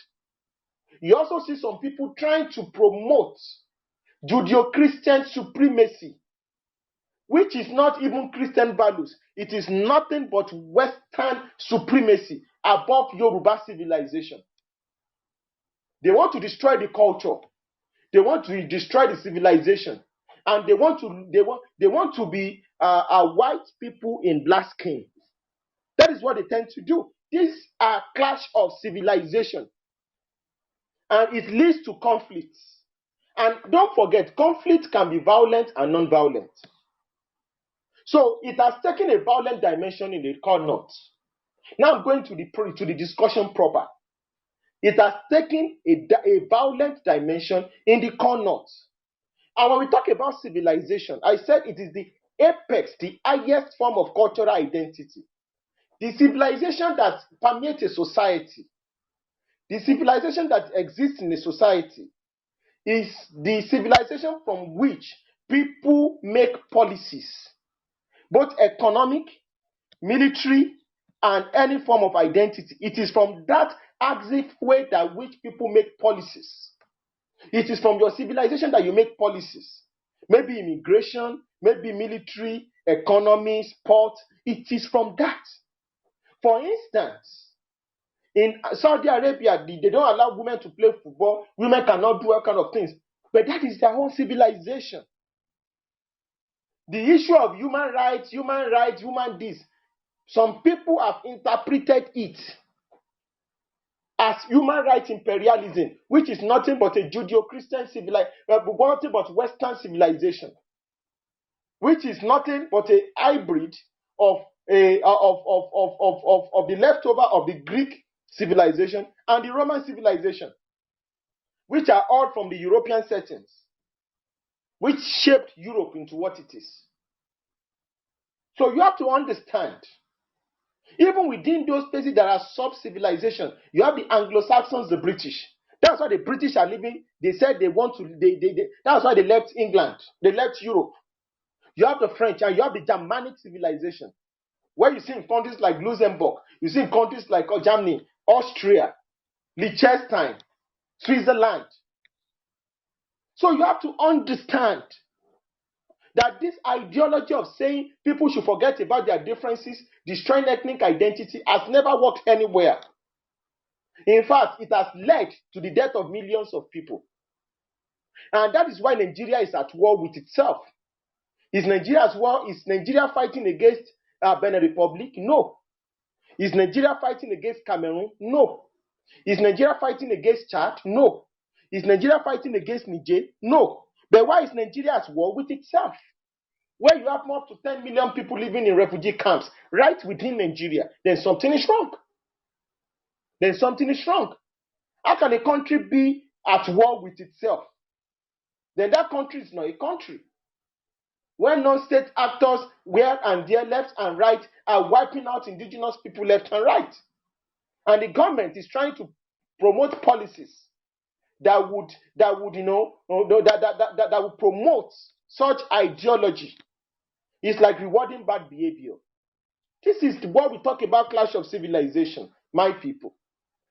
And you look at the Yoruba people, you look at the Benin Empire, you look at the Oyo Empire, the Jebu kingdoms, and the Yoruba civilization are the same.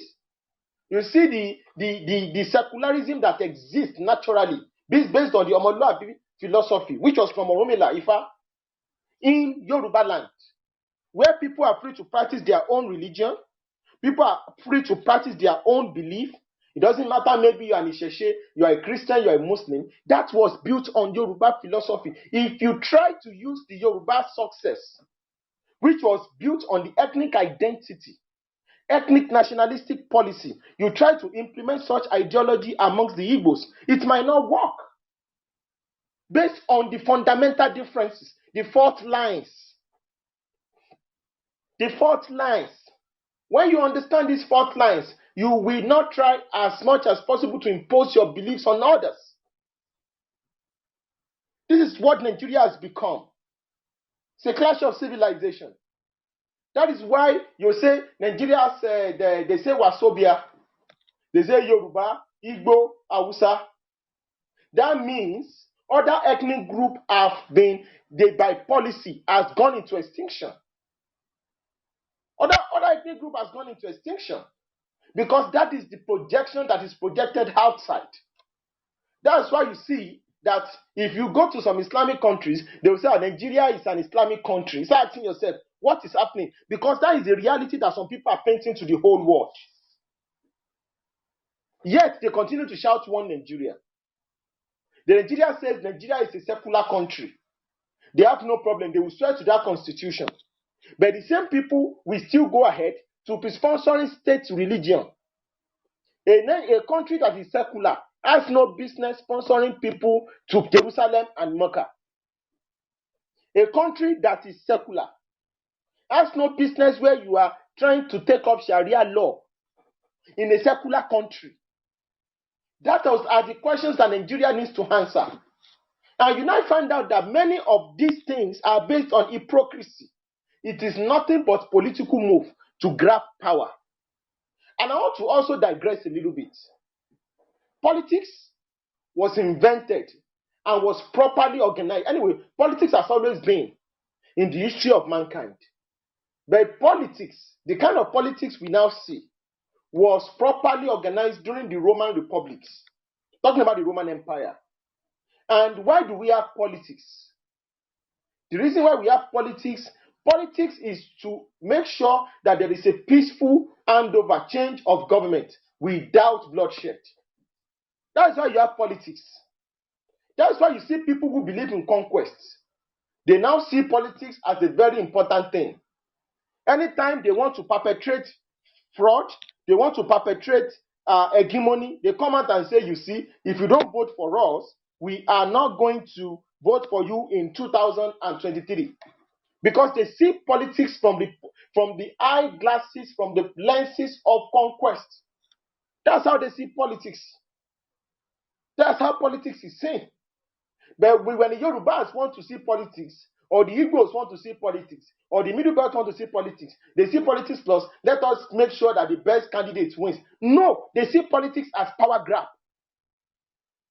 So when you talk about Arewa, Northwest, Northeast coming together, if Nigeria disintegrates, that old fault lines between the Borno Empire built by the Kanuris and the Sokoto Caliphate built by the Fulanis is going to explode. The implosion will come up there.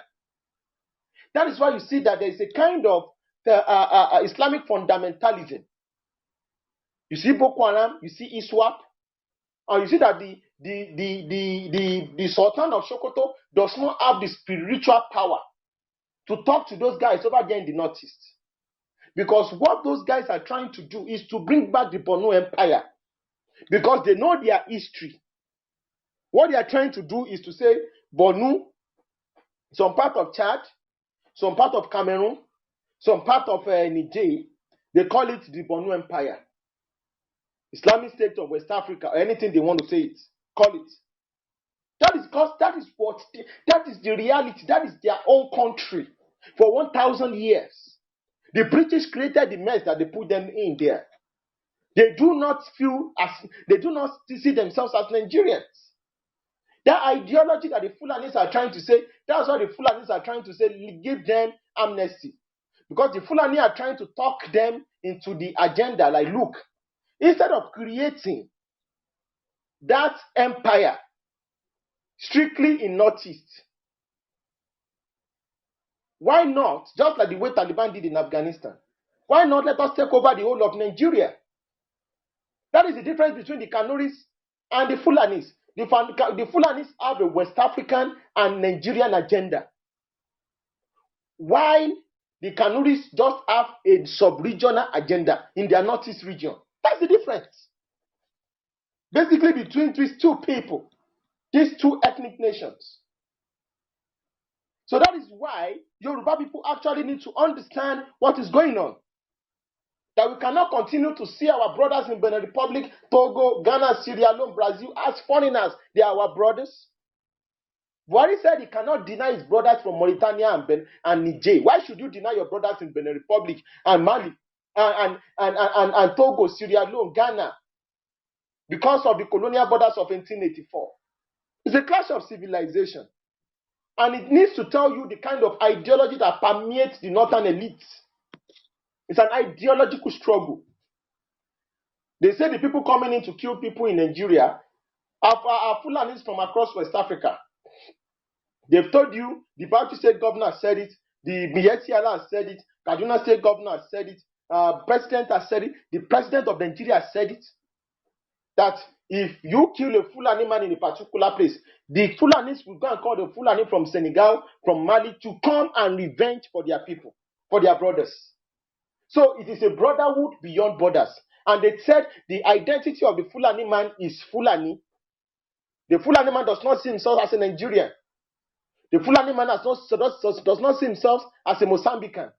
The Fulani man does not see himself as a Guinean. The Fulani man does not see himself as a Nigerian. The Fulani man sees himself as a Fulani man. You know all these things. You've seen all these things. Yet you carry your big mouth to continue to shout one Nigeria. Something is wrong. Something is wrong. And when we have this kind of conversations to properly understand and elucidate, to talk about what Nigeria is all about, You do not come to this kind of platform, or you try and you just throw jabs. Let's have an ideological conversation. Be open-minded. Don't lead your generation into death. Don't lead them into destruction. That's why we're having this conversation tonight. That Nigeria is a clash of civilization. When civilizations clash, ethnic nationalities are consumed. That's the bitter truth. I said Nigeria is called Wasobia. What about the Ijaw people? What about the Efik people? What about the Yoruba people? What about the Soko people? That means after 100, 200 years, these people will be assimilated into their bigger groups. So you don't say it's not possible. That is what is going to happen. That's why I respect the fact that the indigenous people are also trying in the Middle Belt, in the Niger Delta, trying to reclaim their sovereignty, trying to reclaim their identity. But don't because you feel, and because of this fear, you see eye under one Nigeria. Nigeria will consume you. Nigeria is already consuming the big ethnic identity. It's consuming the rest of us. Nigeria is consuming us.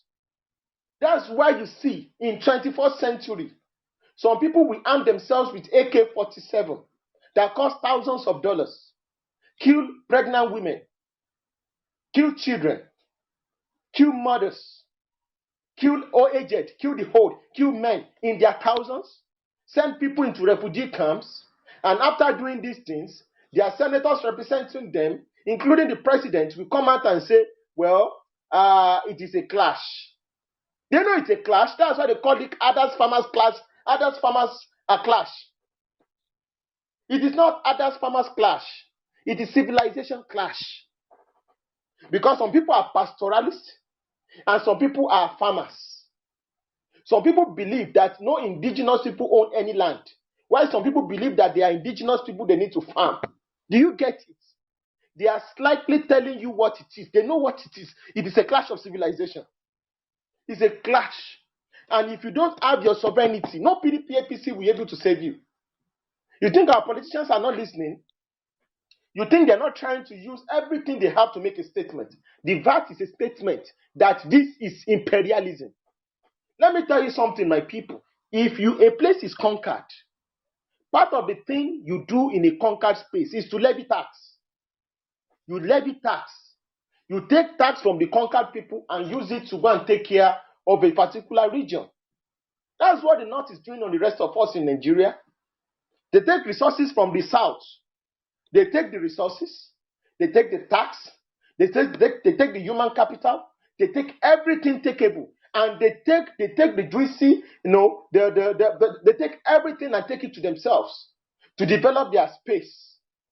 That is why they push narratives that tries to destroy ethnic identity. By the time they continue to tell the Igbos they want to tell the Igbos to stop being Igbos. They tell the Yorubas to stop being Yorubas. They want to tell the Ijaws to stop being Ijaws. They want to tell the Idomas to stop being Idomas. They want to tell the thieves to stop being thieves. By the time they are pushing this agenda, they are keeping their Fulani agenda. They keep their own Fulani identity. Because this is what the Fulani need to do to make Nigeria a total empire of their forefathers. That's why they continue to preach Nigeria. They do not love one Nigeria. How can you love Nigeria and you are promoting the killing of indigenous people? How?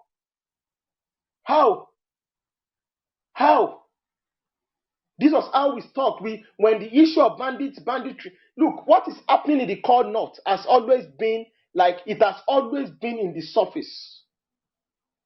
It has always been in the surface. They could not cover it up anymore. Because these people have become so powerful and they know that the Nigerian state is nothing but a fraudulent state. If they overrun the South today, the whole world will move on. But the reality is this: they are coming, my ladies and gentlemen. They are coming. But when they come, don't fight as Nigerians. Fight as Ijaws. Fight as Yorubas. Fight as Igbos. Fight as Itis. Fight as Idomas. Fight as your ethnic nations. Nigeria should not make you lose the sovereignty of your ancestral lands. That is why they remove history from your curriculum, because people do not understand who they are. So they need to create an identity crisis.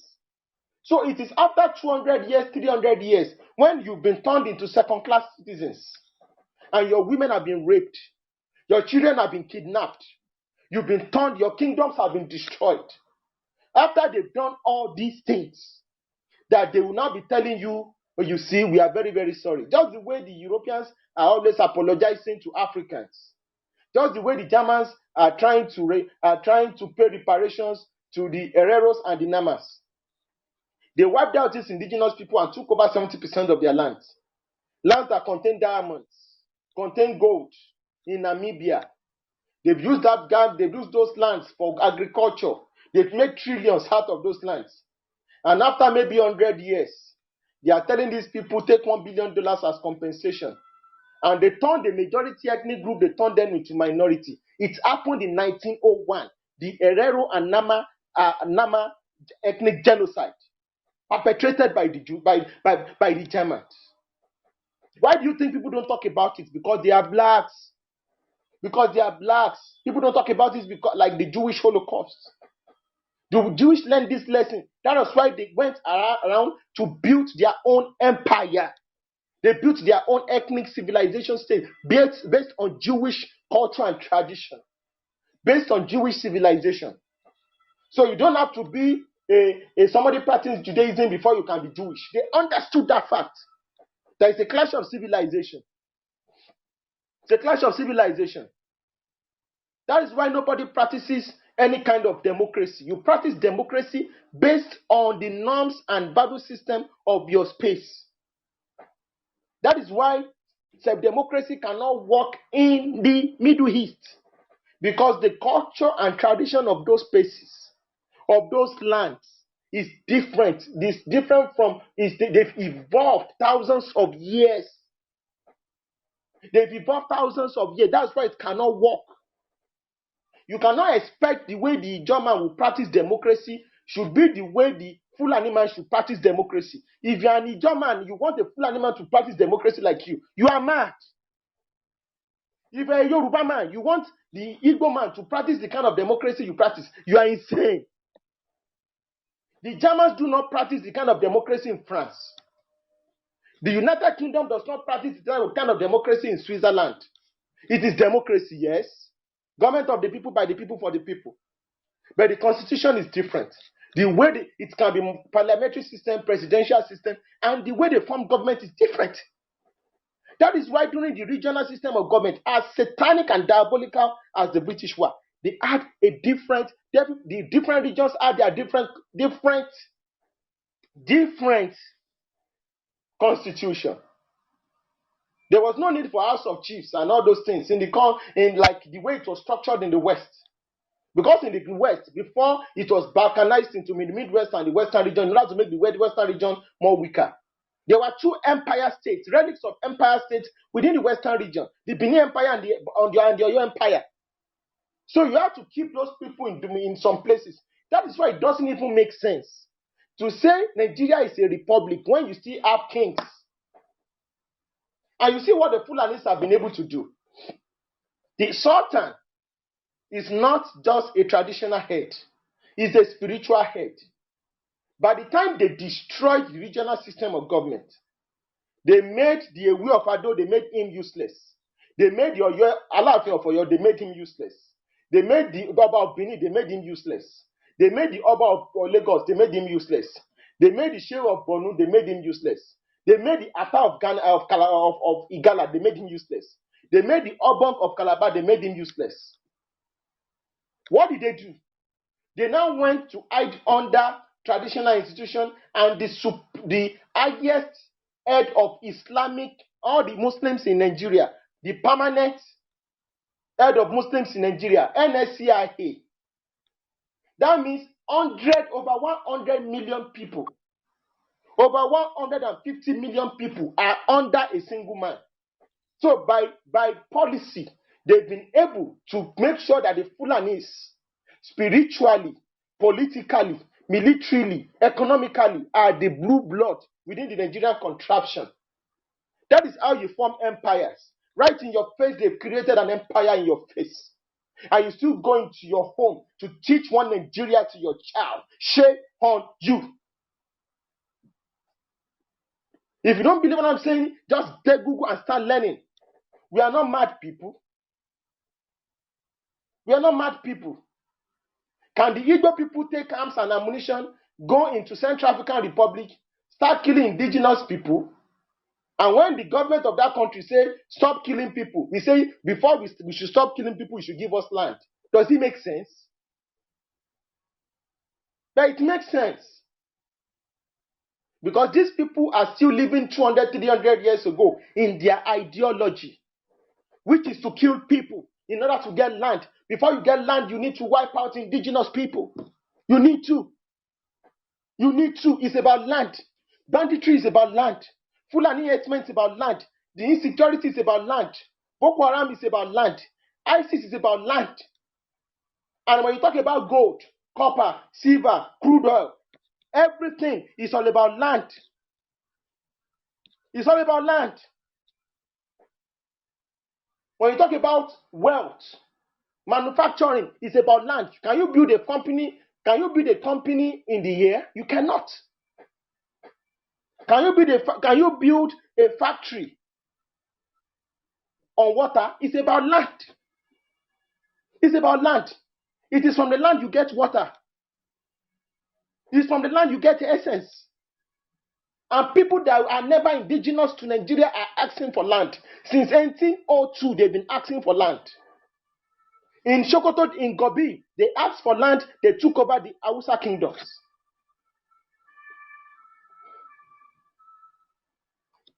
In 1912, they were asking for land. They took over Ilorin. In 1806, they were asking for land. They took over the Nupe kingdoms. In Lapai, Bida, they took over the lands. They took over the lands from the Jukawas in Kebi. They took over the lands from the Madinkas in Futajalo and Futatoro. They took over the lands from the Susu people. It's about land. They took over the land from the Dimka people. It's about the land. But I'm not going to blame them. I'm not going to blame them. I'm going to blame us for not understanding the game. That we are at war. That we need to defend ourselves. We need to organize. The way you can defeat the Fulanization agenda is not Islamization agenda. You need to get that different. It's different.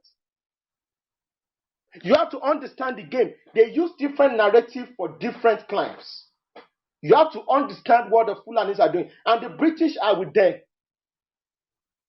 You have to understand they use different ideology, different narrative for different claims.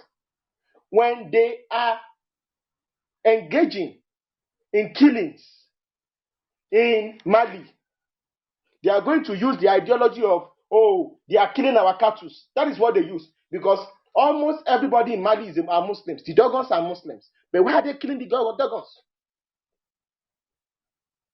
When they want to they want to take over land and political space in Guinea against the Madinka, they are going to talk about land. That they are killing there is corruption, all sorts of things. That's what they are going to use. But when they come to Nigeria, in the Middle Belt, the way they took over Jos North, and now they were able to use some ethnic minorities and the Hausas. They use religion. That's why you see somebody like Malami that was praying for the Fulanis to take over Lantang. They use religion to swear their army. That's how they build empires. You use different narratives for different people. And when they want to bring the Tifi people, the Jukun people under their control, they will say one North. Where the Jukun people and the Tifi people will be third-class citizens. It was until they went ahead and started decimating the Tifi people before the Tifi people knew that these people will never change, that the leopard can never change its skin. And they started talking about the history, how their ancestors fought with Madame Podio to their last blood, and how they were able to defeat Uthman Dan Fodio at the Ushongo Hill in the Benue Valleys. The same Benue Valley along Katsina Allah that the Fulanis are demanding land. How do you demand the lands from our ancestors? The lands that was gotten through blood and iron? Have you gone mad in this part of the world? How do you change demography? It doesn't make any sense. That is why the unitary system of government is not just, that is why they say Nigeria is a valley of demons. It's a valley of death. You cannot rationalize the irrationality called Nigeria. You cannot. Some people drink beer in the south. If the same beer is taken to the north, you destroy it. But if we generate 100 naira in that beer in the south, the people that are destroying that beer will get 90 naira. Does that make sense? And we've been living with these lies for years. They used to tell us, let's go through the legal means. If you want to go through the legal means. Southern governors have gone through the legal means. State assemblies have signed it into law. Yet, those who asked us to go through the legal means are threatening us with war because we said our tax should be used for us. And you still come here to say, you see, Nigeria is getting better and we should just gotta get along with it. It's going to get better. You don't get it. It's a clash of civilization. They will not stop until one civilization bows down for each other. There cannot be two champions in the same boat. Nigeria was not built for equality. Nigeria was not built for egalitarianism. For Nigeria to exist, there must be a servant and there must be a master. Nigeria has been existing for the past 60 years because the Fulanis are the masters and we are the servants. That is why they continue to tell you Nigeria is not negotiable. And you must be with that. That is why they've taken all the weapons of war to their side. Does it make sense? From immigration, police, civil defense, army, training, scheming, name it. Name it. Even they are trying to go and build a naval base in the desert. That's how despicable these people are. It's like saying you want to go and build a naval base in one Ogbere River at Ibadan. For people that know that area, very despicable. When you have oceans, seas, lagoons, right in the south. And I spoke about like Southerners are conquered people. Years back, and some people said, maybe I'm overstating. This is the fact. What is happening in Nigeria is a crime against humanity. It should never happen in a sane country. That's why I said this is an ideological battle. You should be able to match these people, ideology for ideology. You should be able to match them. They do not have any reason for what they do. That is why you see, after we laid our facts bare, they start threatening us and saying we are their slaves. Aren't we? Because by politics, they've been able to make sure that they've become the blue blood. Just like the way the Americans have white privilege. Fulani privilege exists in Nigeria. If they are arrested, they are set free. Just like the way blacks are treated in America. If the whites want things done for themselves, they make policies and pass it. The indigenous host communities who owns the oil are given 3%.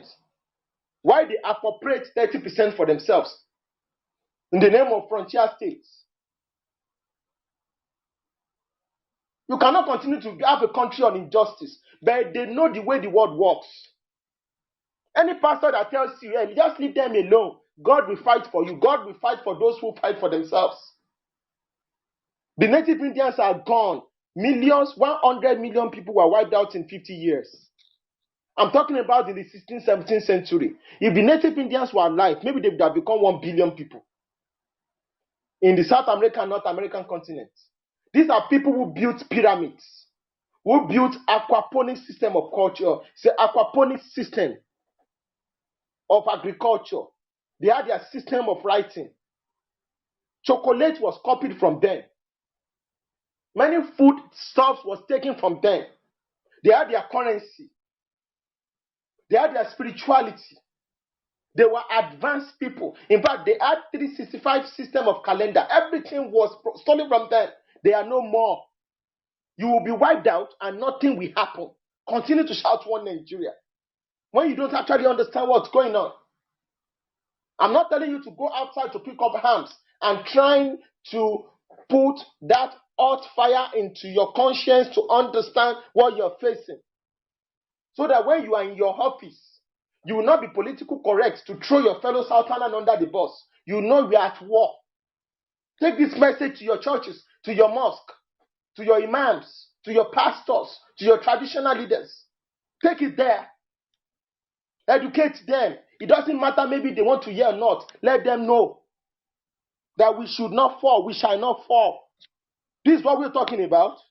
We are not here to try. We are not here to try as much as possible to gerrymander things and be saying, look, maybe we vote in 2023. 2023 will not change your life. It is what you do after 2023 that will change your life. This is going to be a generational war. We are not supposed to be with them. We were not supposed to be with them. Because democracy and theocracy cannot coexist. Those who believe in theocratic principles cannot coexist with those who believe in democratic principles. You know why? In democracy, sovereignty belongs to the people. In theocracy, sovereignty belongs to God. That is why when some people kill, they believe they are killing for God. That's why some people believe they are born to rule. They are the destined people. You cannot coexist with such people. I'm not trying to be to be anti-Semitic. You cannot be in this. You cannot practice that kind of multiculturalism in a country where some people believe they are racially superior to you. I don't want to be in a country where I will continue to fight racism. And what is racism? It is built on economic superiority, political superiority, where a minority has become the majority. That's apartheid. All sorts of madness is taking place in this country. When my forefathers gave me an ancestral land, over 70 million, 80 million people, powerful people spread across the world that could match Germany, match France. Between 1951 and 1966, we had technological and infrastructural development before many powerful countries in Europe.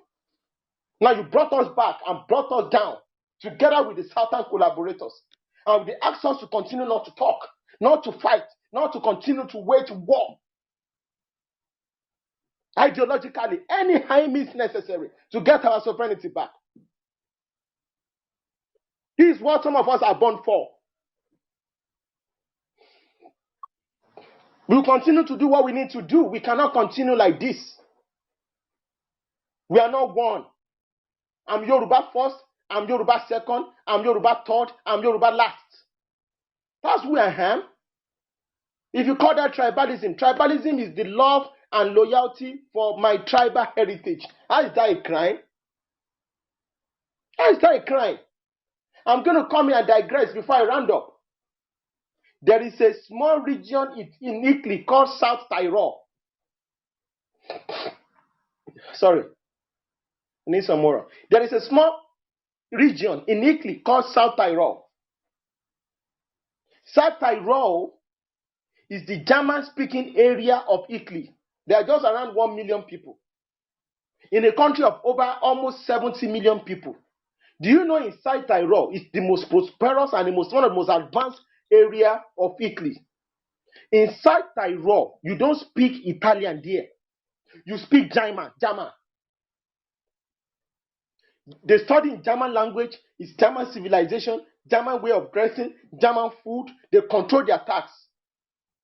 They only send 10% of their tax to Rome. 90% of what is generated in South Tyrol, which is a German-speaking part of Italy, is used to develop South Tyrol. And they said if Italy tries to do anything funny, they are going to secede and join their brother in Austria or Germany.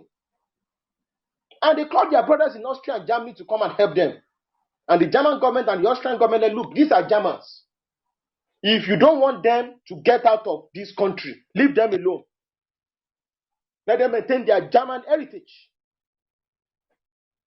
These are people, they are minorities within Italy. Because they have their bigger brothers, they were able to protect themselves. Because what the Italians try to do is to assimilate and integrate them. The way they try to throw us out of madness. They say residency is superior to indigenous people. That's bullshit. You want to give settlers superiority over the indigenous people. That is imperialism and colonialism. It's like you are setting everybody to go to war. That is why everybody is taking up arms in Nigeria. They know what they are doing. Those people you see talking on television, they are criminals. They created the mess. They created the war. And when the war starts, they will be the first to get out. This is how diabolical they are. Their ideology is this. It's either they destroy our lives or they take us to war. We have no choice. My people, we have no choice. It's either they destroy us or we go to war. So we have to do what we need to do. That's why you see Boko Haram is saying they don't want to be part of Nigeria again. They want to resurrect the Borno Empire. They are not stupid. Many people think the Taliban are stupid. What the Taliban is saying is this. Before the British came, the Taliban, Afghanistan was the Islamic Emirates of Afghanistan. Why are you turning us to a secular and democratic country? We are not. If we want to be liberal, let us do it on our own terms. These people are not mad. America realized this and I had to run away. America realized. Russia tried to do the same rubbish with Afghanistan. They all failed. That is why if America or Britain tries to try westernization in northern Nigeria, especially in the northwest, it will not work. So you have to understand who you are facing. You are facing people with a colonialist mindset who believe in the Fulani form of Islamic civilization. I've told you, there are Islamic civilizations and there are sub-civilizations within the Islamic civilization. So we have the Turkic civilization, which the Ottoman Empire built, which was fantastic. It had its own do's and don'ts. They did some things, but they advanced. We have the Kanuri Islamic civilization, which was the Borno Empire. Fantastic civilization. We have the Malay Indonesian Islamic civilization. That's why you see what the Afghans are trying to do, led by the Pashtuns. So Nigeria is a clash of civilization. And this is the reason. And when you have a clash of civilization, most of the time it ends in a bloody conflict. That's why you see people taking up arms across Nigeria. Some people believe they can trek from Mauritania and be kidnapping Yoruba people, raping Yoruba women in Yoruba land. Some people believe they can trek from Central African Republic and come into Delta and be raping and killing farmers. And when they are caught, they start shouting Pan-Africanism. It's a messed up society. It's a messed up contraption because the people have lost their sovereignty. It can never happen in the same place. So you have to be, that's why you see, if you want to stop this madness, you have to stop thinking as a Nigerian. It doesn't work. To be a Nigerian is to be a happy slave. When you say you are a proud Nigerian, the British in their mind, they are happy because they see the product of their superiority. It's like you capture somebody and you change his name. You understand? It's like the Yoruba people going to Europe, capture Germany, and you call that country Oduduwa land.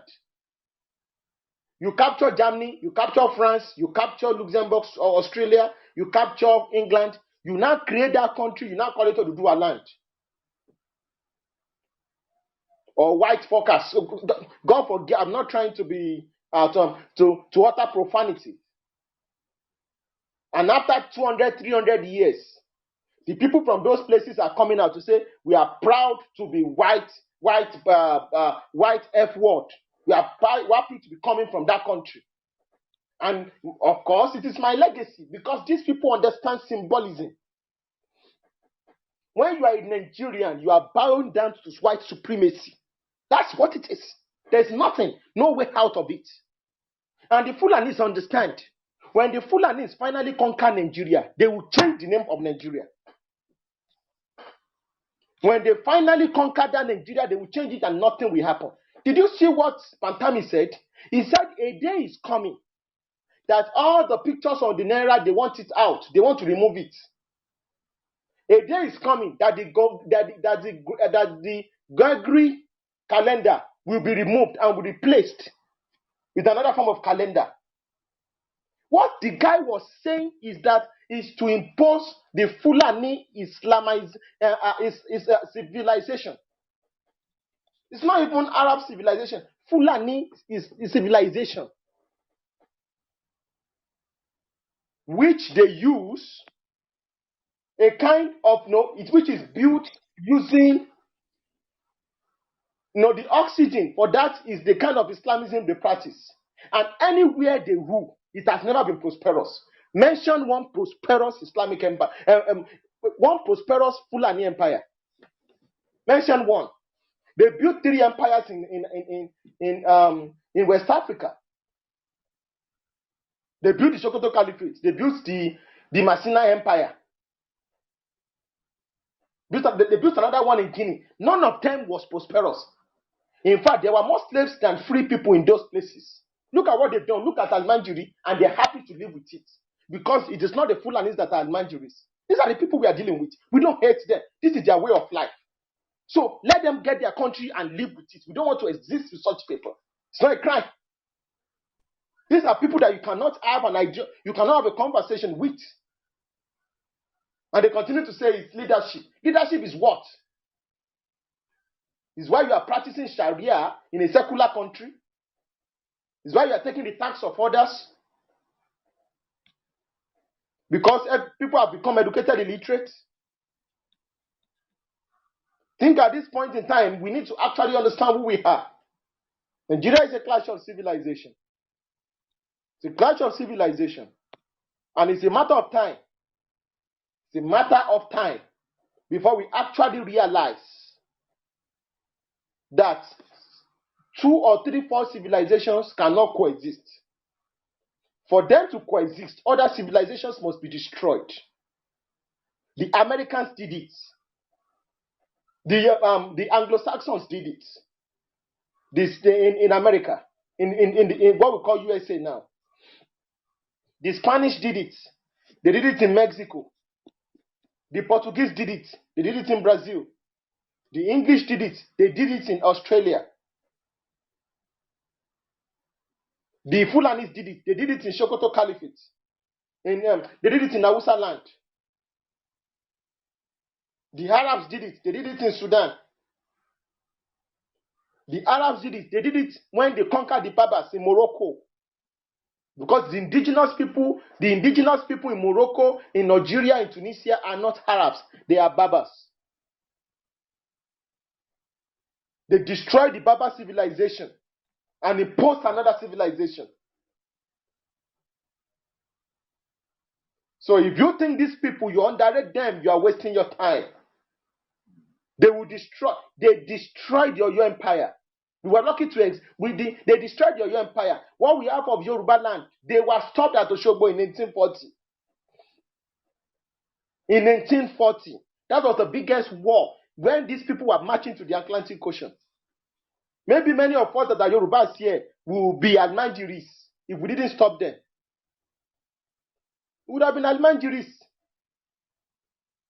And nothing would have happened. The world will move on. And the Yoruba nation will be in the dustbin.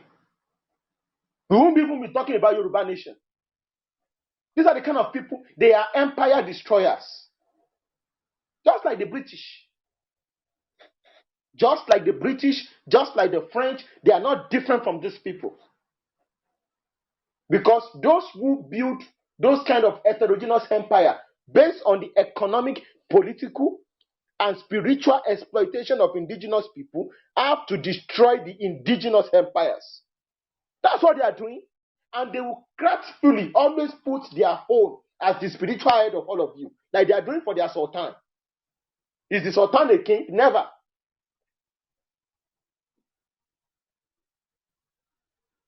Somebody who did a coup d'etat to people who accepted him as a visitor less than 200 years ago, parading himself up and down as an imperial majesty. This is a generational war. We are not interested in Fulani land. Let them handle it. They've taken over Arusa land. Good for them. But they should not extend that madness into our space. When Fulani kill us in our space, they kill people at Igongo. How many people have the Nigerian police and the Nigerian army arrested for killing people at Igongo, at Igboho, at Shaki? None. How many Fulani people have the Nigerian police and the army arrested for killing people in the Middle Belt? I'm talking about thousands. More than 10,000 people have been slaughtered. Even higher than the number of people that have been killed in Syria that is at war this year. How many people? None. But let us come out and say, stop killing my people. They'll start send police to arrest me. And you come and say one Nigeria. Don't you think that they are coming for you? They are coming for you. They're coming for you. They're going to shut you up and nothing will happen. And the whole world will move on. No matter what you think, no matter what you do, as a Yoruba man, think Yoruba first, think Yoruba second, think Yoruba third, think Yoruba last. I'm Yoruba first, I'm Yoruba last. Are you the mic? May Olodumare continue to bless the entire Yoruba race, the entire Yoruba nation. May Olodumare continue to bless the Igbos, the indigenous people, the Ijaws, the Urobos, the Sokos, the Benis, the thieves, the Domas, all the oppressed people in the world. Freedom is never given, it is taken. The kingdom of God suffered violence, and the violent taketh it by force. At least, don't just be a Christian. Learn something from that Christian value. At least. Don't let religion be used to conquer you. Open your head. Those that are killing people are using guns and ammunition. Think. And stop thinking. Think like an Ijaw man. Don't think as a Nigerian. There's no crime in doing that. You were created as an Ijaw man. You became a Nigerian by conquest. You became a Nigerian by genocide. You became a Nigerian by slavery. You became a Nigerian with a gun pointed to your head. Don't you get it? It's like being raped it's like me saying, yes, somebody raped me, but let me just stay with my rapist. That's what Nigeria is all about. That is why they hate it when they see ideologues talking about what we believe in.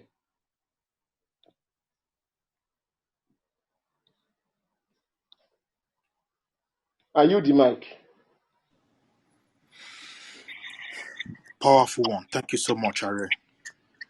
Before we continue, I'm going to read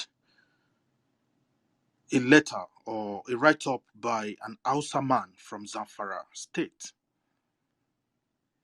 And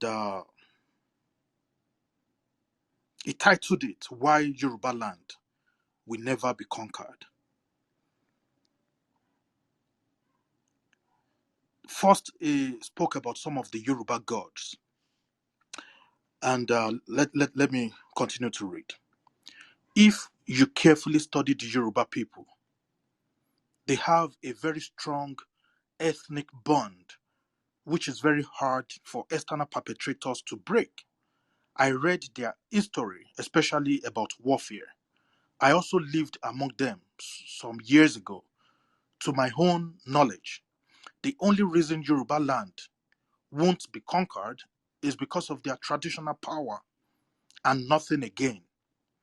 When Fulani invaded Hausa territory in the 18th century, I couldn't comprehend till now why a foreigner would just come to your own land and conquer you. My historical research revealed that Hausa people also practiced traditions, and there are traditionalists in Hausa land before Fulani jihadists attacked them and conquered their territory. As an Hausa man, I write with regret that we are confused in my land. The Fulanis have mixed up with us. You can't identify an Hausa man from a Fulani, Kanuri, and so on and so forth. We have lost the power to fight back. Come to think of Yoruba people, history recorded that the same Fulani that conquered the Hausa kingdom never succeeded in Yoruba land. Why? I need to be sincere by putting aside religion. The traditional fighters in Yoruba land saved their territory. The Fulanis attacked the Yoruba kingdom suddenly, and though unprepared, these brave men fought back to retain their territory. They fought not with Islam nor Christianity. They fought with both guns and traditional powers. Write this down today for record purpose. Yorubas will never be relevant again in life. Any day they do away with their culture or traditional practices.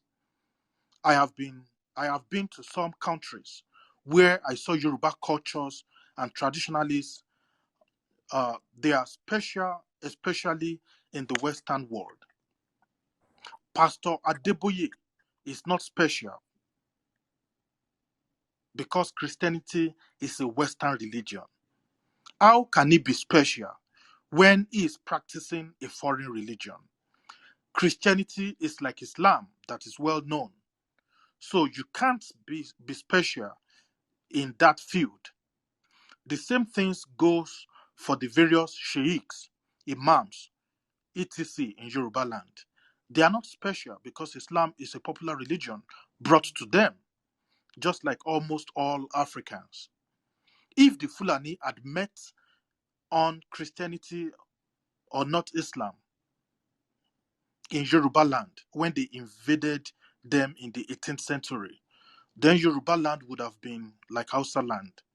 But these traditionalists fought with their powers by defeating the Fulanis in various wars. I have read that Fulanis and Yorubas are enemies historically. Let me expose a secret. The Fulanis fear the Yoruba people because of Yoruba traditional powers. Those practicing Islam in Yoruba land will be very easy for Fulani to penetrate, exactly the way they penetrated Hausa people and the Kanuri people in the north. The Hausa people were unable to fight back. They were unable to fight back the Fulanis because of religion. Both Fulani and Hausa practice Islam, so there is no sacred power in the Quran that Hausa will use against the Fulanis because both of them know all about it. Look at the Yorubas. They have something different which is known to them, and this is why they were able to use it against any foreign invaders. Do not get me wrong. I'm not saying Fulani, Hausa, or Igbo, and so on in Nigeria do not have cultures or traditional powers. My point is that they do not value those powers, unlike the Yorubas, who made it important as their religion. Most of their kings are spiritual. How many of my emirs have that type of powers? Were there not Hausa leaders in Hausa kingdom before Fulanis conquered them? Why didn't they succeed in Yoruba land? The Amotekun, OPC, and other Yoruba security groups in Nigeria, do you think they just carried guns and went to the forest? When Yoruba said they would mercilessly deal with Boko Haram, if they, the Boko Harams, ever tried to attack their territory, do you think these statements came from a pastor or an imam? It actually came from Yoruba traditionalists. The Fulanis and other Yoruba enemies have been looking for a way to penetrate Yoruba land, but these traditional powers is their fear. Quote me anywhere. I know what I'm saying. I'm not a fool. You don't compare black people with whites. We are